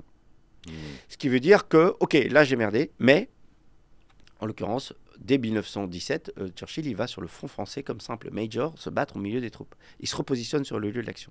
Ça veut dire quoi pour un homme politique? C'est tu vas voir, tu as des gens, par exemple, qui sont hyper prédictibles, parce qu'ils se sont mis des codes, des valeurs qui font bien, hein, parce que les valeurs sont les choses les plus cocufiées de l'histoire, surtout en politique. Voilà. Et donc, du coup, tout est prévisible. Ils vont dire ça, tu peux par avance dire ce qu'ils vont penser de chaque chose. Chaque fois que tu as un chef, donc tu sens que dans une situation et dans une autre, en fonction justement des enjeux, il est capable de varier, non pas de changer d'idée, mais de dire, je dis n'importe quoi. Là, l'alliance me paraît nécessaire. Là, elle ne me paraît pas nécessaire. Là, je vais me battre parce que il faut mobiliser, parce qu'il y a un enjeu crucial de société. Là, c'est une escarmouche. Ça fait beaucoup de buzz, mais ça ne sert à rien. Sentir cette position de discernement, c'est-à-dire de quelqu'un dont tu sens qu'il est capable d'avoir l'énergie sur les causes importantes, de lâcher du lest sur ce qu'il ne mérite pas, capable aussi, moi, dans les choses à évoluer, son rapport au silence. Pas le fait de tout commenter tout le temps, qu'il ait une capacité à se tenir en retrait de choses qu'il ne mérite pas, et par contre d'investir avec beaucoup d'énergie ce qu'il mérite. Non, mais le système est fait que c'est impossible de se taire maintenant. Je veux dire, tout va tellement vite. Enfin, tu aurais des noms comme ça de politiques aujourd'hui ou dans le passé qui ont eu cette... Non, mais d'aujourd'hui, parce que dans le passé, il y avait moins cette rapidité, mais qui arrivent à être des leaders politiques en prenant le temps du silence. J'invite les auditeurs à aller regarder une vidéo que je trouve très inspirante de Pompidou répondant à un questionnaire de journalistes. Okay. C'est-à-dire que c'était ce qu'on appelle l'affaire Gabriel Russier, histoire d'un professeur qui est sorti avec son élève beaucoup plus jeune qu'elle et qui a fini par se suicider. Voilà. Tout rapport pour la première partie avec une situation ayant existé récemment serait fortuit. Voilà. Et donc, il y a un suicide de ce prof et on interroge Pompidou sur ça. Et ce qui est hyper intéressant, c'est qu'il fait au moins 1 minute de silence. Et donc, il remet son autorité par rapport aux journalistes parce qu'il se tait d'abord. Il n'est pas à question pour un champion. Et il dit je ne vais pas vous dire ce que j'ai pensé de cette affaire, ni même ce que j'ai fait. En revanche, ce qui m'a touché, c'était la victime raisonnable au regard d'enfants perdus, au regard de ceux qui sont morts pour être aimés. C'est de l'Éluard. Il passe à autre chose. Il élève le débat, il passe à autre chose. Il fait de la poésie et il ressent, non pas sur il fallait, qui a fait tort, c'est voilà. Ce qui m'a touché, c'est ça. Ce qu'il faut tirer de l'affaire, c'est voilà, les catastrophes que peuvent résulter justement de la non prise en compte de la réalité de chacun, etc. Et on passe à autre chose. Il élève. Voilà, ça peut exister. Moi, je pense aujourd'hui, si j'avais un message à adresser aux politiques là-dessus, justement, c'est bien sûr le discernement. On pourra en parler, mais c'est que je suis convaincu aujourd'hui que quelqu'un qui est capable de se taire souvent, de réimposer le silence, de refuser de répondre à des sujets qui ne sont pas prioritaires, de refuser d'entrer dans des polémiques qui ne méritent pas, d'être capable, de systématiquement recentrer sur l'essentiel, fera la différence. Je vais même te donner une de mes astuces. Quand je rentre dans des plateaux télé, et je ne vais pas souvent, j'en ai refusé beaucoup, parce que je ne veux pas, notamment quand tu commences à être sur un sujet, tu vois, on t'appelle tout le temps. Okay. Et moi, je ne veux pas me retrouver juste spécialiste. J'ai donné ma vision au début sur l'Ukraine, de ce que j'ai essayé de proposer pour se sortir de la situation. Mais je ne suis pas ukrainologue. Voilà. donc, arrêtez de m'appeler. Voilà. Par contre, je l'ai fait à intervalles réguliers. Parce que ce que je veux, encore une fois, c'est produire de l'action possible et non pas bavarder surtout. Et l'astuce que je te donne, c'est que chaque fois que je rentre sur un plateau, parce que souvent c'est le stress, on t'appelle à 22h avant, le soir, tu sais pas avec qui tu passes, tu sais pas quels seront les sujets, t'es dans l'inconnu absolu. Ce qui m'aide intérieurement, c'est de me dire, si je ne dis rien, j'ai déjà gagné. C'est-à-dire me dire, je pense que j'aurais eu plus d'impact en ayant pris de la hauteur sur le bavardage, en me taisant, qu'en voulant à tout prix caser un truc. Bien sûr qu'à la fin, la réalité fait que je dis quelque chose. Mais le fait d'être dans cette posture change tout. Change tout parce que tu n'es pas là à vouloir à tout prix parler. Tu es là juste à absorber quelque chose de complexe et à lâcher juste peut-être 1, 2, 3 idées concrètes qui permettent non pas de relancer des débats, mais de permettre l'action. C'est vrai que ce rapport au silence, c'est un sujet qui me passionne depuis peut-être 6 ans, que ce soit dans ma spiritualité. Moi, je viens d'un milieu protestant évangélique. Mon père était pasteur, donc c'est un milieu très enthousiaste. Tu vois. Donc, j'ai découvert ensuite le milieu catholique, qui est beaucoup plus calme, trop calme un peu à mon goût, mais voilà. Et j'ai vu mon intensité de vie. Avec 4 enfants, le travail, tout ça, je me suis dit, il faut absolument que j'arrive à trouver des espaces de silence. mais c'est hyper compliqué. Donc je suis obligé, souvent je me fais, enfin je sais pas, 2-3 fois par an, je vais dans un monastère, tu sais, je m'oblige, mais dans le quotidien c'est hyper compliqué. Comment toi tu le pratiques, ce silence? Ouais, non, mais c'est un énorme sujet et on est tous confrontés à ça, hein. Moi, je pense que après, chacun peut l'investir. Ça peut être des temps de déplacement, ça peut être faire une partie à pied, ça peut être voilà. C'est cultiver des petits moments de solitude aussi. Solitude et silence vont ensemble. Mhm. Euh, le fait de couper, donc comme toi aussi, au moins, allez, tous les 6 mois, je vais marcher plusieurs jours et je coupe tout. Mhm. Et ça, c'est clair. À chaque fois, c'est certain. Dès que je fais des grandes séquences, je coupe. Je coupe toute communication et je le fais souvent en marchant. Donc il y a ça qui peut aider sur les temps longs. Et après, je pense qu'au quotidien, le sujet pour moi, c'est le rapport à la solitude. Parce que c'est dans la solitude que tout se décante. Les deux lieux, en fait, la matière première de la décision, c'est le contexte. Le contexte, c'est la réalité dans le temps, c'est quelque chose qui évolue. Il y a deux manières pour moi de choper le contexte. Il y a le fait de passer voir les gens, hein. Donc ça, je dis ça pour tous les gens qui restent dans leur bureau et qui croient qu'ils vont avoir la décision dans leur tableau Excel et dans leur mail. Il faut passer voir les gens, sentir. Il y a beaucoup de choses qu'on chope là. Mais le deuxième lieu de lecture contre toute attente, c'est la solitude. Parce que c'est dans la solitude que tout se redécante, que tu sens les lames de fond, que s'évapore la bullshitude et le dernier tweet de Sandrine Rousseau. Voilà. Perte de temps structurelle, tu vois. 80%, on va lui laisser une marge de possibilité. Mais voilà. Et donc, c'est dans le silence que tout prend sa place, que tout se décante. L'autre conseil que je donne par rapport à ça aussi, c'est, on rentre aussi dans les arcanes de la décision, c'est bien distinguer justement la décision de temps long de la décision immédiate. Donc, tu vois, par rapport au quotidien, l'erreur, c'est de réagir par enthousiasme successif. Du coup, effectivement, tu risques au bout d'un moment d'avoir un caillou en bas de la falaise. Voilà. Et donc, moi, j'ai toujours ce réflexe-là, peut-être trop parfois, mais de toujours faire le tri immédiat entre ce que je dois décider tout de suite et ce qui a besoin de temps. Ce que j'appelle la chambre de faisanderie. Et donc, pour la décision, c'est ce que je propose aux gens, c'est de dire, est-ce qu'une non-décision de ma part a des conséquences immédiates? C'est pas mal ça comme... Sinon, mets-moi la décision en chambre de faisanderie. Laisse faisander. Donc tu as un document comme ça où tu mets tes... Non, alors moi c'est ma tête. Après, si j'ai mes to do, mais il y a pas mal de choses, je sais que c'est pas mûr. Ouais. Donc je laisse faisander. Moi j'ai un truc comme ça où c'est un truc que j'ai appris il y a des années, mon cerveau il fulmine d'idées et donc je les mets dans des docs et si j'y repense pas dans une semaine, un mois plus, si l'idée elle me nubile avec le temps, je me dis bon ok c'est vraiment... Mais en fait, je sais pas, je dois avoir 4000 notes sur mon Evernote et j'y suis jamais retourné pour une 95%, c'est juste mon cerveau qui est en... C'est un terme qu'utilise fantasme, c'est genre putain, et là je les note et en fait je vais jamais y revenir. Tu as tout compris sur le truc. C'est exactement ça le mécanisme du discernement. C'est-à-dire qu'en fait, comment je qualifie le discernement comme de l'écoute accumulée jusqu'à l'évidence, en fonctionnement. Et c'est-à-dire qu'en fait, parce que, et donc les 3 critères de l'évidence, comme tu disais, par rapport au fantasme, au raisonnement, hein. Un raisonnement, c'est suite logique, donc c'est épuisé mentalement à conjecturer, hein. Si on prend les élections, c'est les gens qui disent forcément Strauss-Kahn va être élu, forcément Fillon va être élu. Voilà, c'est les gens qui avaient mis des critères mais qui n'ont pas intégré les bousculements futurs, ou c'est le choix du futur conjoint sur la liste de critères. Voilà. Le fantasme, c'est de s'enthousiasmer comme tu dis surtout. C'est-à-dire que dès que tu as une émotion, tu crois qu'elle a droit de citer. Voilà. L'intensité ne veut pas dire durée. C'est tout le problème au niveau amoureux. Les gens croient que parce qu'il y a une intensité initiale, il faut forcément qu'elle se prolonge.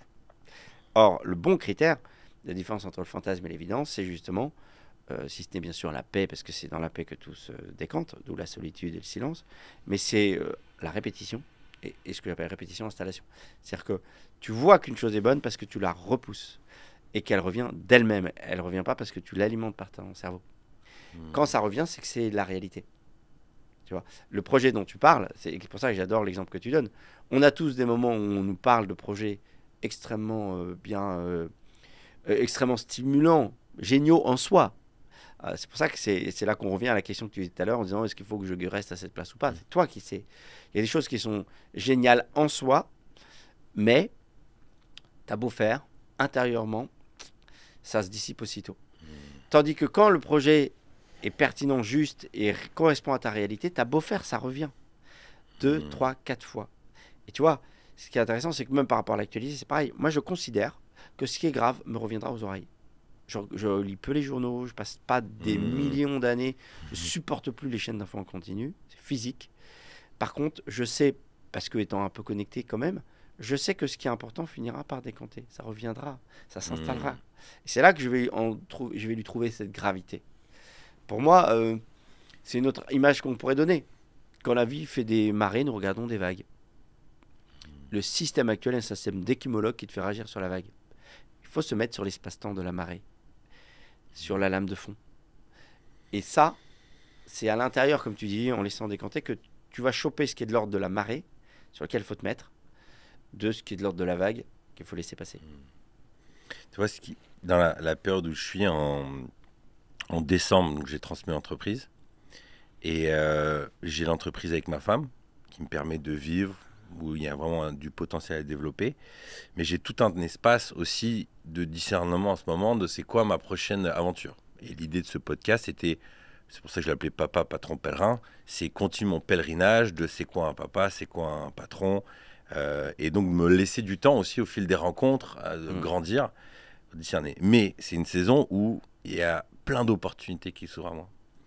Et c'est hyper complexe pour moi dans cette saison-là de savoir est-ce que je dois rester ce forme de, le mot visionnaire est peut-être un peu ambitieux, mais qui balance des idées, qui fait croître, mais qui va pas forcément être dans l'opérationnel. Mais j'ai une partie de moi très, quand tu parles de c'est le côté très développement personnel. Moi, l'histoire de mon entreprise, c'est que les gens sont passés par ma boîte, ils ont tous derrière trouvé des super carrières, des super jobs et tout ça. Mais moi, j'ai eu beaucoup de mal à penser collectif. Mais par contre, je voulais tous qu'ils grandissent. La question, c'est quoi tes rêves? Bon, voilà. Et donc, me dire, est-ce que c'est plutôt quelque chose dans l'ordre du coaching? Voilà. Si aujourd'hui, tu devais m'aider à discerner par rapport à tout ça, à me comprendre, comme ça va aider aussi les auditeurs à se projeter. C'est le fait de travailler avec toi. Ouais. Quelles seraient les questions pour m'aider à savoir où me positionner à l'avenir, même si ça va être une part de discernement, il n'y a pas de règles. Mais en fait, tout l'enjeu par rapport à ce qu'on a dit des personnalités, c'est de faire en sorte qu'il y ait un alignement justement entre ton poste et ce que tu produis. Si je reviens un peu... tu vois, au syndrome de la Ferrari dont je peux te parler tout à l'heure, c'est que la configuration quotidienne corresponde à ce que tu sais faire. Si ce que tu aimes, c'est produire des idées, je vais donner une image qui va tout de suite te parler. Il faut que tu puisses avoir un rapport fréquent à la production d'idées. Si tu me dis, j'adore la gastronomie, j'ai plein d'idées, je vais monter une pizzeria, je pense que tu vas vite te faire chier en fait. Parce que l'idée de départ va te plaire, tu vas faire la carte au départ, mais après, c'est du courant. Et donc, tu vas faire des bons sur place. Alors, le client va dire, écoute, je veux une 4 fromages, arrête de me mettre des trucs à la con à chaque fois. Je veux la basique, en fait. Ouais, moi, ça voilà, tu vois l'idée. Donc, plutôt que de faire ça, la modalité, c'est soit, moi, ce que je dis aux gens, soit d'être porteur de projet avec foisonnement. C'est-à-dire que je dis n'importe quoi, quelqu'un qui, par exemple, qui veut lancer une appli pour les personnes de la rue, un truc qui a été fait, il va y avoir plein d'idées adjacentes. Donc, il y a une idée qui va en amener d'autres, etc. Donc là, c'est une première possibilité, mais il faudra bien sûr avoir un bras droit qui tempère ça pour que ça se traduise dans le temps. Oui, parce qu'il y a vraiment... tu vois, moi, l'enjeu, si je prends ce sujet, que je me pose tout le temps, c'est est-ce que je dois progresser?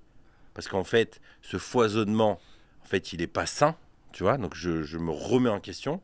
David, est-ce qu'en fait, tu es devenu trop mental et donc il faut que ça pèse? Ou au contraire, c'est un putain de talent et en fait, utilise-le. En fait, et tu vois, dans une boîte comme ça, par exemple, là, typiquement, je suis en train de travailler sur un projet de start-up. Et en fait, je suis déjà en train de penser à 2, 3, 4, 5. Mais le temps, il y a déjà 1 an qui va se passer. Lever l'argent, mettre les équipes. Moi, je serai là-bas. Et en fait, je vais faire chier tout le monde. Donc, le temps de l'opérationnel, le temps du mental, tu l'as bien dit, ça n'a rien à voir. C'est exactement ça. C'est aigle sauvage, on y revient. En fait, là-dessus, il y a 2 choses. C'est-à-dire que par rapport à ta première question, et le deuxième point, c'est le troisième point que j'ai annoncé au tout début du podcast. que je n'ai pas oublié. J'avais dit qu'il y avait 3 choses pour répondre à ta première question. Le premier point, c'est, encore une fois, voir ce que tu produis. Donc, c'est-à-dire que je te donne tout de suite les choses. C'est-à-dire que tu peux être soit, effectivement, un manager de projets multiples, soit tu peux être un producteur d'idées pures. C'est-à-dire, je dis n'importe quoi, mais quelqu'un, par exemple, qui veut des logos, c'est une forme de créativité. Tu ne crées pas des boîtes à chaque fois, tu crées que des logos. Donc, ton produit fini, c'est de l'idée. Donc là, tu as une modalité où ce que tu produis, c'est de l'idée. Tu vois, quand tu fais des podcasts, tu alimentes dans un espace-temps qui est celui de l'idée, la possibilité, avec une personne différente à chaque fois, de développer des idées. Donc, tu as un produit fini qui correspond à ta personnalité, puisque jour après jour, tu produis des idées. Tu vois l'idée. Voilà. Donc, si tu es plus, entre guillemets, là, je te parle par rapport au côté créatif, si tu es plus un producteur d'idées, tu peux être soit en modalité de ce que j'appellerais créatif pour autrui, conseil en créativité, c'est-à-dire que ce que tu vends, c'est des idées. Soit tu peux être porteur de projet, et là, je le dis encore, le point majeur, tu peux avoir ces 18 ans d'avance, mais c'est d'accepter le principe que la réalisation sera sur un espace-temps différent. Et pour ça, plutôt que de faire vomir tout le monde, de mettre à chaque fois un bras droit qui a l'intelligence de l'action et qui garantira le succès de ce que tu fais derrière. Et je pense que, hélas, trop d'entrepreneurs multiples n'ont pas pris en compte ça et ont fini par fracasser les gens. C'est vraiment là-dessus que cette idée de complémentarité, elle est majeure. Il faut accepter ce principe d'être confronté par une pensée différente sur un espace-temps différent. Donc ça, c'est tout le premier point sur ce que je te conseillerais. Tu vois, il y a 2 modalités et ça peut être cumulable. Hein. Tu peux, voilà. Et d'ailleurs, en général, je crois qu'un créatif, il est sur la polyactivité. C'est vital. Parce que sinon, il ne trouve pas son compte. Sur les gens, mon conseil est le suivant. Parce que c'est le point que je voulais voir tout à l'heure. Tu me disais, du coup, quand je me suis retrouvé avec 50 personnes, je courais partout et du coup, je ne savais plus jusqu'où j'étais dans la vision, jusqu'où... Voilà. L'erreur qu'on fait en général, c'est qu'on confond justement le management et dirigisme, on va dire ça comme ça. C'est-à-dire qu'on croit que du coup, quand on se met à manager, il faut être omniprésent. Du coup, qu'est-ce qu'on fait ? On est omni-inhibiteur et on a beaucoup plus de boulot. Et donc, là-dessus, j'ai une astuce clé que je développe aussi beaucoup dans mon dernier bouquin, qui est ce que j'appelle l'intelligence de l'envie. L'intelligence de l'envie, c'est de rendre les gens propriétaires de leur espace de règne. L'anecdote que je cite avec ça, c'est j'arrive un jour dans un camp militaire où le soldat qui présente son dispositif, comme dirait mon cousin, ressemble à rien en moins bien. C'est-à-dire qu'elles étaient ni fait ni à faire. C'était une catastrophe. J'avais face à ça la double tentation, justement, du cérébral et du relationnel. Le cérébral, c'est de dire, t'as vu ton truc, il est pourri. J'ai raison sur le fond, mais je suis pas sûr que ça enclenche le gars. Tu vois, les diagnosticiens qui croient que le diagnostic fait l'action. Comme en politique, vous voyez, ce que j'appelle moi les sponsors de radio suicide. Ils t'expliquent pourquoi tout est foutu. Voilà. Et tu dis, on fait quoi du coup ? Non, mais je vais t'expliquer, c'est vraiment foutu. Ouais, dégage. Voilà. Et donc ça, et à l'opposé, tu as la tentation du relationnel qui dit, comment ça va mon chéri ? Tu vas bien ? Tu as bien pris ton café ? Croire que le soin déclenche nécessairement l'action. Il faudra qu'on y revienne après. Or, qu'est-ce qu'il faut faire ? Le but, c'est d'enclencher la mise en action. Qu'est-ce que j'ai dit à ce soldat ? Je lui ai dit, explique-moi ton dispositif. Quand tu fais ça, c'est le triple effet qui se coule. C'est-à-dire que, 1, tu l'amènes à voir que c'est pas terrible. 2, c'est le plus intéressant, tu le hisses au niveau où il devrait être. C'est-à-dire ta qualité de regard, lui, c'est intéressant à lier avec la paternité, justement. Ta qualité de regard l'empuissance. Ta qualité de regard lui dit, je ne doute pas que tu ne sois capable. Tu es le seul à pas croire en toi. Même moi, je crois en toi. Explique-moi ton dispositif. Bien sûr que tu as prévu quelque chose. Je lui donne un module de rattrapage rapide. Et 3, je crée mon lien de chef. C'est pas parce que je suis chef que je suis... Beaucoup de gens tortillent entre je laisse faire et je viens contrôler.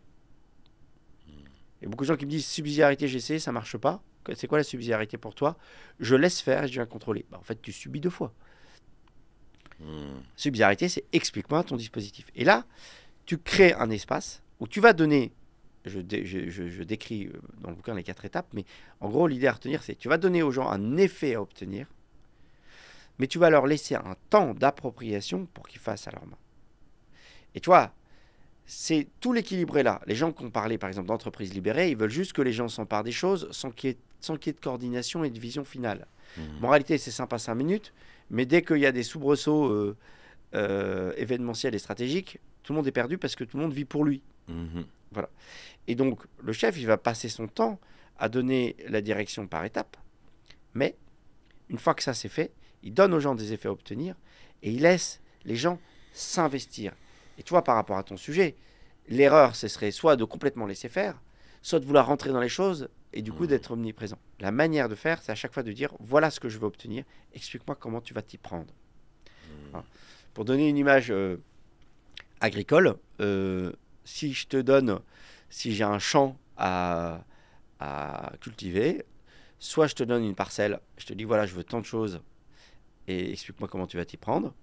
Soit je te dis, je te donne la ligne B3, B4, B5 et je vais venir mesurer tes courgettes et tes tomates tous les jours. Tu prends laquelle? Voilà.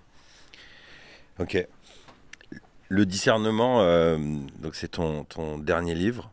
Je l'appréhende bien dans le monde du travail. Enfin, en tout cas, là, tu me donnes tellement de matière à réfléchir, donc passionnant, j'ai envie de prendre des notes.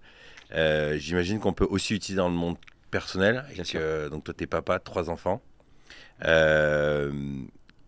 Comment tu l'utilises justement avec tes enfants ou dans ta vie? Est-ce que tu as eu des moments comme ça où j'imagine tu parles beaucoup de dimension empirique dans tes diagnostics. Est-ce que tu as des épisodes de ta vie où le discernement t'a été utile? Oui, quotidiennement. Alors, ce qui est sûr, c'est que déjà, ça donne beaucoup d'humilité. Je pense que l'éducation, c'est un lieu de suprême humilité. J'avoue. Moi, les moments les plus durs, c'est le travail. Tu es obligé, tu fais le chef, et tu reviens à la maison, et là, tu te fais prendre par le bout du nez parce qu'il crie, parce qu'il pleure. Et là, tu te dis, putain, je suis qu'une merde. Tout le temps. Ouais. Tout le temps, tu penses que tu n'as pas fait assez. Tout le temps, tu as peur d'avoir loupé des trucs. Et puis tout le temps, tu as des réactions inattendues qui te remettent tout en cause. Et voilà. Ouais. Donc ça, c'est certain.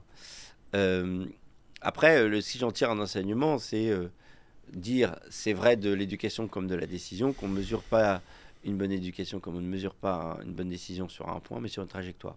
Okay. Donc ne pas se désespérer du pas de côté, parce que non seulement il y en aura d'autres après, mais en plus, ce sera peut-être un point d'appui pour la suite. C'est un point important ce que tu dis, c'est-à-dire que, en gros, de se dire l'enjeu c'est plus ou moins la finalité, et que même si pendant telle période-là, j'ai trop bossé, j'ai pas été assez présent, ça peut être une occasion de rebond sur un autre sujet, sur quelque chose à transmettre ou quoi, c'est ça? Oui, c'est ça. Et ça doit induire aussi, du coup, le fait d'arrêter la multiposture. J'entends par là que quand tu cours trop de livres à la fois, tu rates tout. J'ai 2 exemples opposés. C'est-à-dire que premier exemple, c'est, je me rappelle, tu vois, c'était aussi une bonne claque que j'ai eue. Un de mon fils aîné qui rentre des scouts, qui avait fait son premier week-end. Il avait tout donné. Il a des ampoules de partout. Il avait fait son truc. Et il revient et je lui avais filé mon foulard parce que j'ai la chance que mon fils soit à la même troupe que moi. Il a d'ailleurs été chef de la même patrouille que moi. Voilà, mon fils aîné. Mon autre fiston est aussi dans la même troupe, etc. Ma fille est dans une compagnie de guide aussi. Mais et il revient avec son foulard et il avait perdu la bague du foulard. Comme un con, c'est le premier truc que je vois. Je dis, ma bague, qu'est-ce que ça fait? Bague qui avait un. Et j'ai vu les larmes commencer à palpiter aux yeux. Et je me suis dit, mais t'es vraiment un gros con. C'est-à-dire que ta petite remarque flingue tout le reste. Tu vois? C'est le grand problème des experts pointilleux, c'est que l'obsession d'être précis flingue la posture générale. Et donc là, j'ai tout dit, ok, on oublie. Je suis hyper fier de toi. C'est canon ce que tu as fait. Donc là, relationnel. Etc. Relationnel. Mais surtout, si je le mets, ça c'est du relationnel, mais je le mets en discernement, c'est être capable, dans chaque situation, de voir l'essentiel et de concentrer ses efforts dessus. Tu vois, le en même temps est un non-sens opérationnel. Donc là, si tu dis, oui, c'est bien, mais, le mais, il est trop. Il faut mieux faire du monodirectionnel successif, y aller carrément. Là, l'heure est à célébrer le fait que même si tu as le petit truc qui titille, qu'il a perdu pour la xème fois, le truc, le machin, l'heure est à concentrer tes efforts sur le fait de valoriser ce qui a été positif. Et là, il avait tout donné, ça méritait que ça. À l'opposé, l'erreur, si tu dois recadrer ton enfant sur un truc qui ne va pas, si tu fais ça et tout en mettant aussitôt de l'eau dans le vin, tu dilues. Vaut mieux avoir été un peu dur à un moment et marquer nettement les choses, laisser décanter. C'est pour ça que je dis trajectoire. Le temps d'après, tu passes à autre chose, plutôt que de vouloir faire les choses. Tu me saoules là-dessus, mais t'inquiète pas, tes trucs, machin. Non, il faut... Après, encore une fois, il y a des formes. Et là-dessus, c'est intéressant pour moi, c'est que ce que je tire du discernement, un peu, c'est deux choses qu'on vient de dire sur la trajectoire et aussi ce que je vois pas mal sur butoir main courante, c'est-à-dire il y a des choses non négociables sur lesquelles il faut être hyper têtu. Ça peut être la manière de parler, ça peut être le mensonge, ça peut être des trucs comme ça. Il y a des choses sur lesquelles il faut rien lâcher. C'est quoi pour toi, Anne, sur lesquelles tu lâches pas? Pour moi, le mensonge, c'est clair. Ça peut être toute une forme, tout ce qui est marque extérieure d'irrespect. Ça peut être, tu vois, je le fais un peu comme ça, au pied levé, je me suis jamais formulé les choses. Ça peut être pour moi, tu vois, parfois des comportements qui, au bout d'un certain temps, commencent à me paraître dangereux. J'entends dangereux, ça peut être par exemple, n'importe quoi, un enfant qui se met à frapper vraiment trop fort l'autre, ou un garçon qui frappe vraiment trop fort une fille. Nos limites, il y a des limites.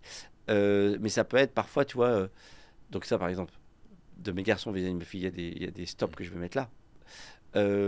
Mais ça peut être aussi, je me rappelle à l'opposé, quand par rapport à ma fille, quand je voyais que par moment, quand elle était encore très jeune, elle surinvestissait trop l'émotion pour éviter de se confronter à certains sujets. Donc du coup, il y avait une crise de larmes pour un oui, pour un non, et que là, c'était pas que de la sensibilité, ça devenait un peu, ça installait une posture de je vais, voilà, mes stratégies inconscientes, elle était petite, mes stratégies inconscientes de je vais esquiver toute forme de confrontation en jouant sur l'émotion, de mettre un stop là. Et quand tu sais, moi j'ai un de mes fils qui fait ça, je lui dis un truc, il va bondir, mais à un niveau, il va passer de 0 à 100 en émotion, il se barre et tout. Du coup, moi, ça me fait monter encore plus, alors que tu gères comment ça? Pour moi, c'est ce que je trouve assez difficile, pareil, ça, hein, mais ce que j'appelle un peu le disque rayé. C'est-à-dire, je vais rester ferme, même si l'enfant fait des tours, disque rayé. Après, pour moi, tu as d'autant plus d'impact que tu es rare là-dessus. C'est-à-dire que je pense qu'avec mes enfants, il y a eu... je pense que je peux être spoilé, truc machin, mais je suis dans l'ensemble plutôt souple. Mais quand il y a quelque chose d'important, je deviens d'un seul coup hyper raide. C'est-à-dire que... mais je me rappelle, en gros, tu vois, je pense à 2 exemples. Une fois où, pareil, un de mes enfants me calculait pas alors que je m'adressais à lui, etc. J'ai chopé à l'écart, droit dans les yeux, je dis, tu ne fais jamais ça. Je suis pas ton valet, je suis ton père. Donc tu me balades pas comme ça. Voilà. Ou encore récemment, tu vois, mes enfants qui jouaient un peu sur le retard, je me déplace beaucoup pour aller les voir. Qui, voilà, au début c'était drôle parce que moi-même je suis loin d'être exemplaire en retard, j'arrive en retard. Et c'est revenu à un moment où, alors qu'un truc était prévu, ils n'étaient pas au rendez-vous. Et j'ai fait peut-être en mode militaire, j'ai convoqué tous les 3. J'ai dit, on va arrêter. C'est à vous de m'attendre en fait. C'est pas moi. Je cours partout, je fais les trucs. C'est à vous de m'attendre. Vous m'attendez, c'est con, mais c'est comme ça, c'est à vous de m'attendre. Et toi, il y a des petits trucs comme ça. Parce qu'en fait, quand tu sens qu'une habitude s'installe un peu trop, je pense que, tu vois, c'est là que j'aligne le père et le chef. Il faut mettre des butoirs. Dire ça, là, il y a une limite, vous ne me respectez pas. Ça va trop loin, ouais. Comment tu définirais, on a beaucoup parlé de qu'est-ce qu'un chef en gros, comment tu définirais ton rôle et ta mission en tant que père? Comment on pourrait le dire? Je le dirais comme ça. Mettre chacun en possession de ses meilleurs moyens. Donc là, ce serait plus une approche de relationnel, non? Presque du dev perso, quoi. Bah en fait, là où il y a du relationnel et du chef, c'est que il y a le côté relationnel, c'est faire grandir. Mais quand je mettre en possession de ses moyens, j'aime bien toujours voir ça, c'est aligner un enfant sur sa meilleure destination. Donc je suis d'accord qu'il y a une part relationnelle considérable. Au quotidien, la part relationnelle est considérable. Mais le fait pour moi, ce qu'apporte un plus, c'est de donner aussi la finalité, de montrer à un enfant à quoi sert ce qu'il a de grand. Tu vois? Donc là, on serait donner une vision à l'enfant. Ouais. être dans le relationnel et dans le day-to-day, comment prendre des décisions pour accomplir ça. Voilà, mais Ce serait après, ça Si on reprend là où ta pour moi il y a matrix. du discernement, c'est qu'il faut, tu vois, ce qui est intéressant, c'est ça. C'est-à-dire que le discernement, c'est agir par contexte, c'est-à-dire par étapes successives.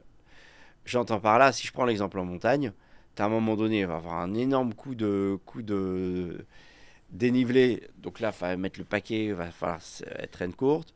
Puis après, tu arrives sur du plat, momentanément, en faisant de la ligne de crête, c'est plus au calme. Puis il y a un recoup de cul, puis c'est la descente, c'est peinard, etc. Tu calibres en fonction des étapes. Mhm. Et donc, là où le chef intervient par rapport au plus relationnel, il va développer les gens pour eux-mêmes. Et donc, il va alimenter tout ce qui fait qu'un enfant se sente bien pour grandir.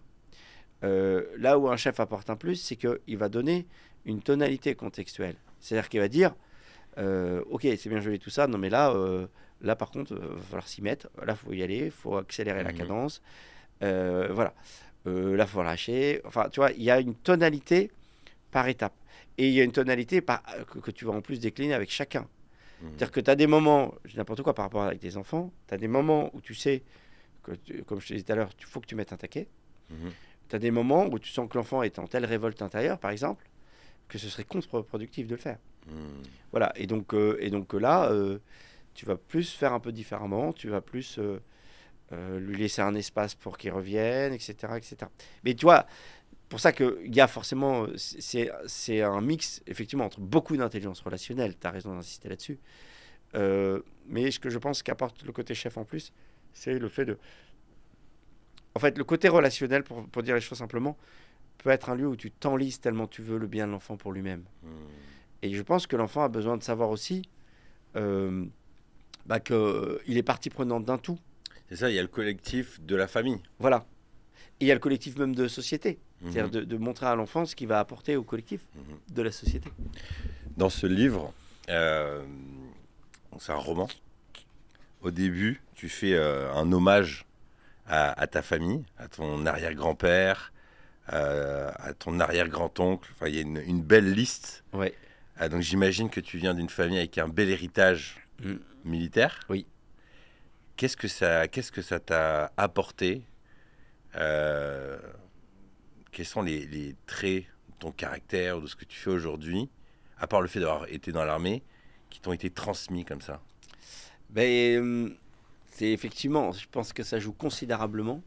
Je pense que dès le départ, ça te donne donc moi, j'ai toute une... Et ce que je trouve génial dans cette recension que j'ai pu faire, c'est de voir que, quelle que soit la branche, en fait, il y avait des héros, il y avait des héros visibles et des héros cachés. Et je pense que chacun devrait faire son prix du sang pour savoir de qui il procède en fait pour exister aujourd'hui. Mais en tout cas, quelles que soient les ascendances, moi j'ai aussi une ascendance par toute la famille Catlino, donc les guerres de Vendée, des héros à toutes les générations, notamment un grand-père qui a été tué à 36 ans de manière héroïque, etc. D'emblée, ça te donne une conscience que tu dois être à la hauteur d'un héritage et que tu ne peux pas sous-vivre. C'est vraiment, il y a des gens qui parlent de survivre, moi je parle de sous-vivre.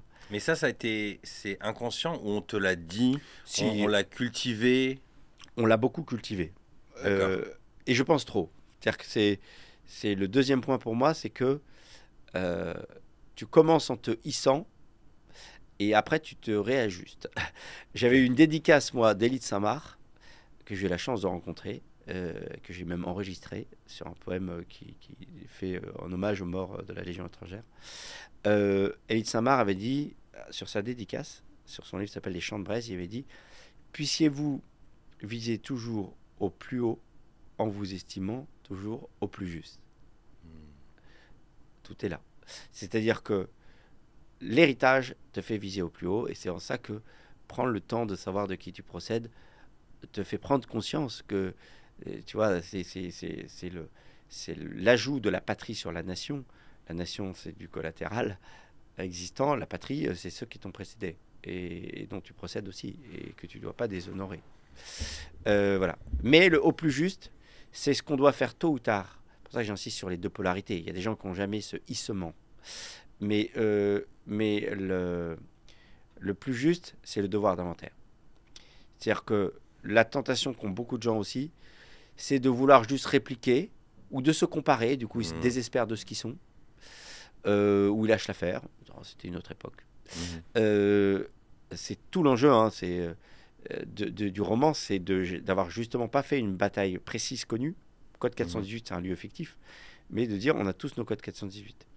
Et par contre, s'estimer au plus juste, c'est à la fois faire le point, ce qu'on a fait depuis le début, faire le point de son talent, pour savoir justement là où on est convoqué singulièrement, ce qu'on garde, et faire le discernement du combat d'aujourd'hui.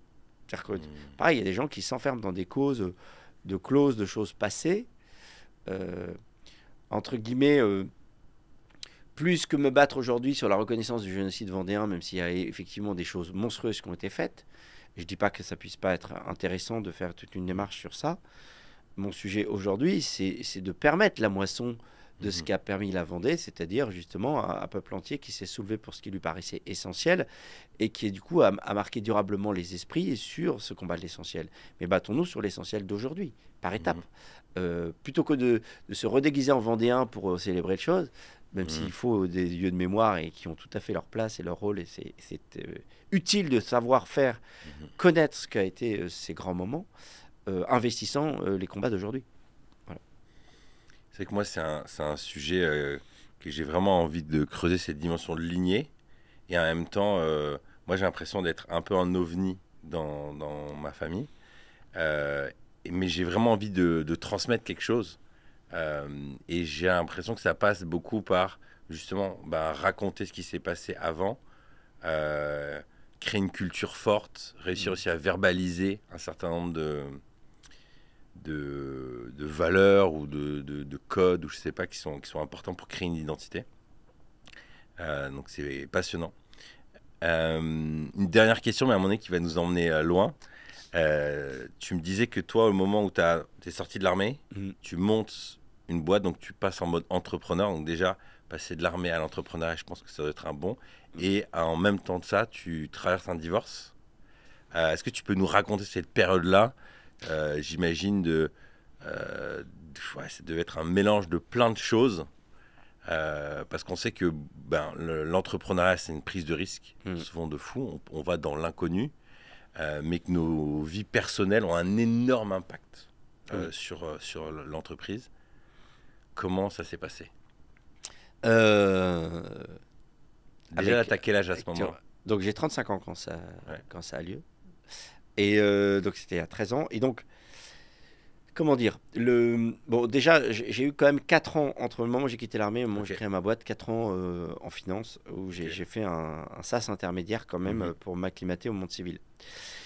Effectivement, il y a eu correspondance des deux décisions qui sont venues, entre guillemets, des évidences au même moment de la possibilité de lancer cette entreprise que j'avais quand même aussi beaucoup expérimenté. J'avais orienté plus de 200 personnes bénévolement avant de lancer ma boîte. Et effectivement, cette évidence du divorce qui est venue après un long temps de discernement là-dessus. Ce qui est certain, c'est que tu ne choisis pas forcément le momentum. Mais pour moi, on peut dire que ce qui est intéressant, c'est que le fait que les deux soient concomitantes, que les deux décisions soient concomitantes, ont fait que, malgré tout, le fait d'avoir cette entreprise m'a donné un axe, je crois beaucoup à ça, c'est la mission, m'a donné un axe auquel me raccrocher pour traverser la turbulence. Là où j'aurais pu être sinon complètement accaparé par cette affaire-là. La deuxième chose, c'est que la réalité, c'est que je suis rentré, ça je ne l'avais pas forcément prévu, dans au moins 6 ans qui ont été extrêmement difficiles, pour 2 raisons. Première raison, pour des raisons financières. C'était quand même super tendu. 6 ans de découvert. Donc, c'est long. 6 ans et demi même. Et voilà. Et la deuxième raison, c'est que j'ai vécu à ce moment-là une mort sociale. Parce que le microcosme dans lequel j'étais ne cherche pas tant à comprendre ce que tu as fait qu'à te condamner de ce qui est pour eux quelque chose de définitif. Parce que le divorce était mal vu, c'est ça? Voilà. Or, je défends aujourd'hui qu'il y a des situations, autant moi je fais tout dans mes accompagnements pour faire en sorte que les couples durent, et je crois profondément, et qu'on ne se bat pas assez là-dessus, et je me battrai toujours pour que ce soit le plus possible le cas. Mais il y a hélas des cas, et il faut pouvoir le dire, où cette décision s'impose. Parce que sinon c'est pire derrière. Et il faut pouvoir le dire, parce que de gens par peur du regard des autres, ou par attachement excessif à la règle, se mettent dans des situations ingérables par bonne conscience, au détriment de la vitalité, notamment des enfants. Et donc, c'était mon image, il vaut mieux être unijambiste que paraplégique. Hein. Et le paraplégique, il a ses deux jambes. Voilà. Et donc, ce qui est certain, c'est que j'en ai tiré beaucoup de choses. C'est-à-dire que, moi, le conseil que je donnerais aux gens, tu ne calcules pas forcément la concomitance. Mais ce qui est certain, c'est que, d'une part, il faut pouvoir écouter des choix profonds, il faut les tester, c'est tout travail de discernement, répétition. Il faut savoir les prendre parce que la non-décision, dans ces cas-là, est pire que la décision. C'est le premier point. Le deuxième point, c'est que, en fait, c'est là que je parlais de trajectoire. Ces 6 ans qui ont été extrêmement difficiles pour moi, parce que j'étais sur tous les fronts, effectivement, sont un réservoir aujourd'hui de tous mes accompagnements. Je l'avais formulé comme ça en disant « Les épreuves sont des encriers de lumières à écrire. Le noir à bout de plume prend la couleur du sens. » Voilà. Et je sais que c'est trempé dans le noir. Voilà. Et donc, ce qui est certain, c'est que tu vois, la solitude, je l'ai élargie à tout point de vue à ce moment-là. J'ai plongé dans une solitude extrême. Mais je ne regrette pas après coup. C'est-à-dire que c'est un peu le message que j'aimerais donner aux gens, en fait. Les épreuves sont des encriers de lumières à écrire. Plus tu prends le temps d'accepter les convocations, tu vois l'idée. L'idée, ce serait soit de fuir ces décisions, parce que ça te fait trop peur, mais du coup, tu subis encore plus. Quand la décision est là, quand tu as eu le temps de la tester, il faut la prendre sans préjuger du temps qui suit. Il faut y aller au culot et carrément. Donc, par rapport à quand tu cours, pose quand même la question de savoir s'il y a du fond.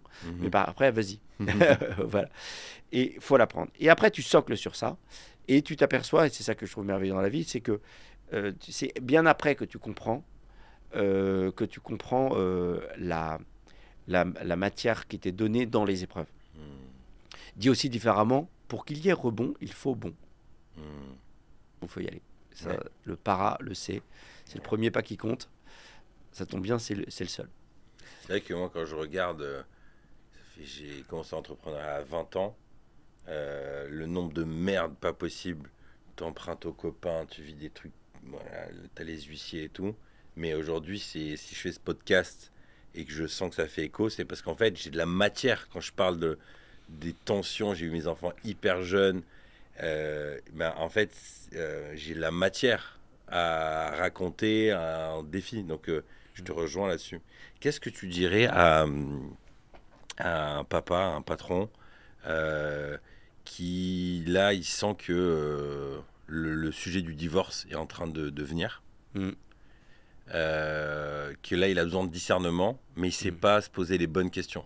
Dans le discernement, il y a une phase de questionnement à soi-même. Quels seraient tes conseils pour lui? Alors, il y aurait, si justement c'est concomitant, hein, donc il y a le rapport au temps aussi, la fameuse question, est-ce qu'une non-décision de ma part a des conséquences immédiates? C'est-à-dire que il y a des périodes où ça doit s'envisager et donc on se prépare calmement à le faire. C'est encore vivable, mais on prend le temps. Et il y a des moments critiques, il faut prendre la décision vite. Mais il n'est pas obligé de prendre la décision tout de suite. Tu vois ce que je veux dire? Voilà.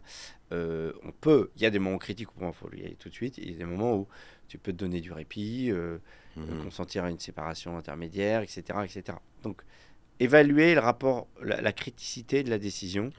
Parce qu'effectivement, s'ils peuvent trouver un étape intermédiaire, ça peut être intéressant. Donc ça, c'est étape 1. C'est déjà voir le timing. Le timing, voir le temps là-dessus.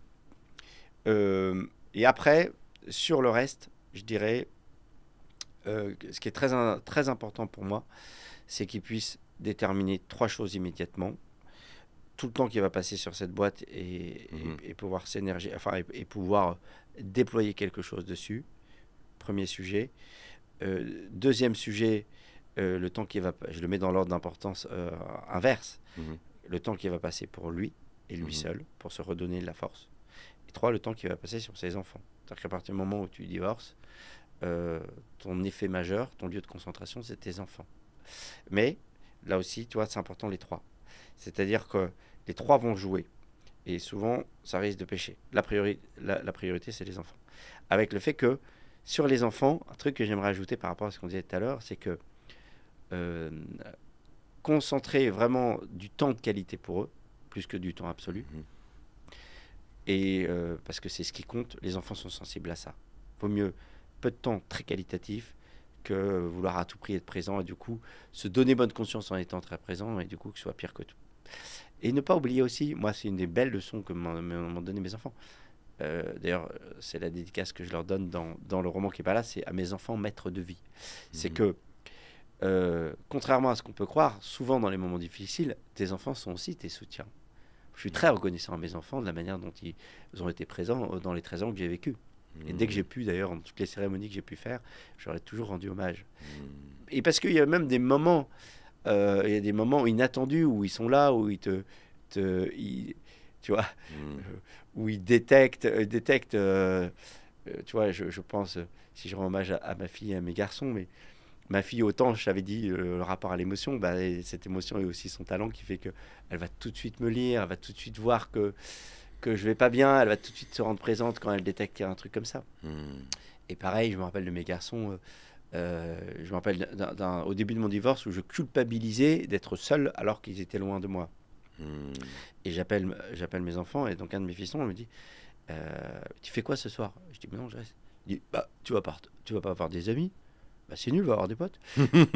Et il avait 5 ou 6 ans quoi. Ah ouais. Et peut-être un peu plus, allez 7-8 ans. Et j'étais scotché, c'était le premier à faire ça. Et donc ça m'amène au point 2, c'est que le plus grand besoin qu'ont tes enfants, c'est que tu ailles bien. Ouais. C'est pas que tu fasses 1000 trucs pour eux. Parce que quand tu vas pas bien, forcément, le gros problème des enfants, on le sait pendant les divorces, c'est qu'ils culpabilisent beaucoup. Ils croient que c'est leur faute. Il faut leur sortir de la tête que c'est leur faute. C'est ta responsabilité, ça n'a rien à voir avec eux. Bah, quand tu vas pas bien, ça alimente tout le temps cette culpabilité de croire que tu vas pas bien à cause d'eux. Alors que ce serait plutôt l'inverse, c'est eux qui vont pas bien à cause de toi, même si tu n'as pas eu le choix et qu'il faut prendre ta décision. Et donc, le temps que tu sais, et c'est là aussi que moi j'ai pu être un peu rentre-dedans par rapport à certains microcosmes complètement figés et fermés. Et d'ailleurs, c'est souvent les mêmes qui te laissent crever la bouche ouverte, qui viennent ensuite examiner ta vie au microscope pour te faire des reproches. J'ai toujours assumé le fait que dans les périodes intermédiaires, tu dois t'organiser pour vivre suffisamment pour être fort pour tes enfants. Et plutôt que de végéter dans un espace conforme par paralysie, tu es sorti des cadres donc tu sais plus quoi faire. Et du coup, tu deviens un légume pour tes enfants et du coup, tu les précipites. Tu dois t'organiser pour vivre, pour revivre, pour être bien pour eux. Merci pour cette sagesse finale. Merci pour le temps et tous les conseils. Si aujourd'hui un patron veut se faire accompagner, veut se faire former, quelles sont les manières de te suivre? Donc oui, il y a 2 canaux d'entrée, soit par Edelweiss RH, qui est vraiment ma structure amirale, avec toutes les modalités d'accompagnement personnel ou de formation, soit par l'école du discernement, mais qui est une filiale commerciale, si j'ose dire, d'Edelweiss, et qui est plus avec un collectif plus important. Super, merci beaucoup François. Avec plaisir, merci David. Si cet échange a fait écho avec ton propre cheminement, je pense que tu vas apprécier l'e-book que j'ai rédigé pour les papas, patrons, pèlerins. Adieu la culpabilité des parents entrepreneurs. J'ai mis à l'écrit 17 pensées qui m'ont aidé à réduire de 30% ce sentiment de culpabilité. Tu sais, cette impression de ne pas être assez présent pour ma famille, pour mon travail. Pourquoi 30%? Tout simplement parce que ce sentiment ne disparaît jamais vraiment. Bien géré, il est un indicateur, mais non contrôlé, il fait beaucoup de dégâts. Cela fait des années que je travaille sur ce sujet, car la culpabilité est très présente en moi et c'est un sentiment qui se transmet de génération en génération. Et je ne veux pas refiler ça à mes enfants. Trop lourd à porter. La culpabilité, c'est porter l'entière responsabilité des événements. Dans l'e-book, je te partage aussi un cheminement mental pour t'aider à discerner ta part de responsabilité, au lieu de te flageller, encaisser, faire le sauveur, de plutôt responsabiliser les gens autour de toi. Il est gratuit et il te suffit de cliquer dans le lien dans la description. En le téléchargeant, tu t'inscris aussi à ma newsletter où je te partage mes nouveautés. Bisous.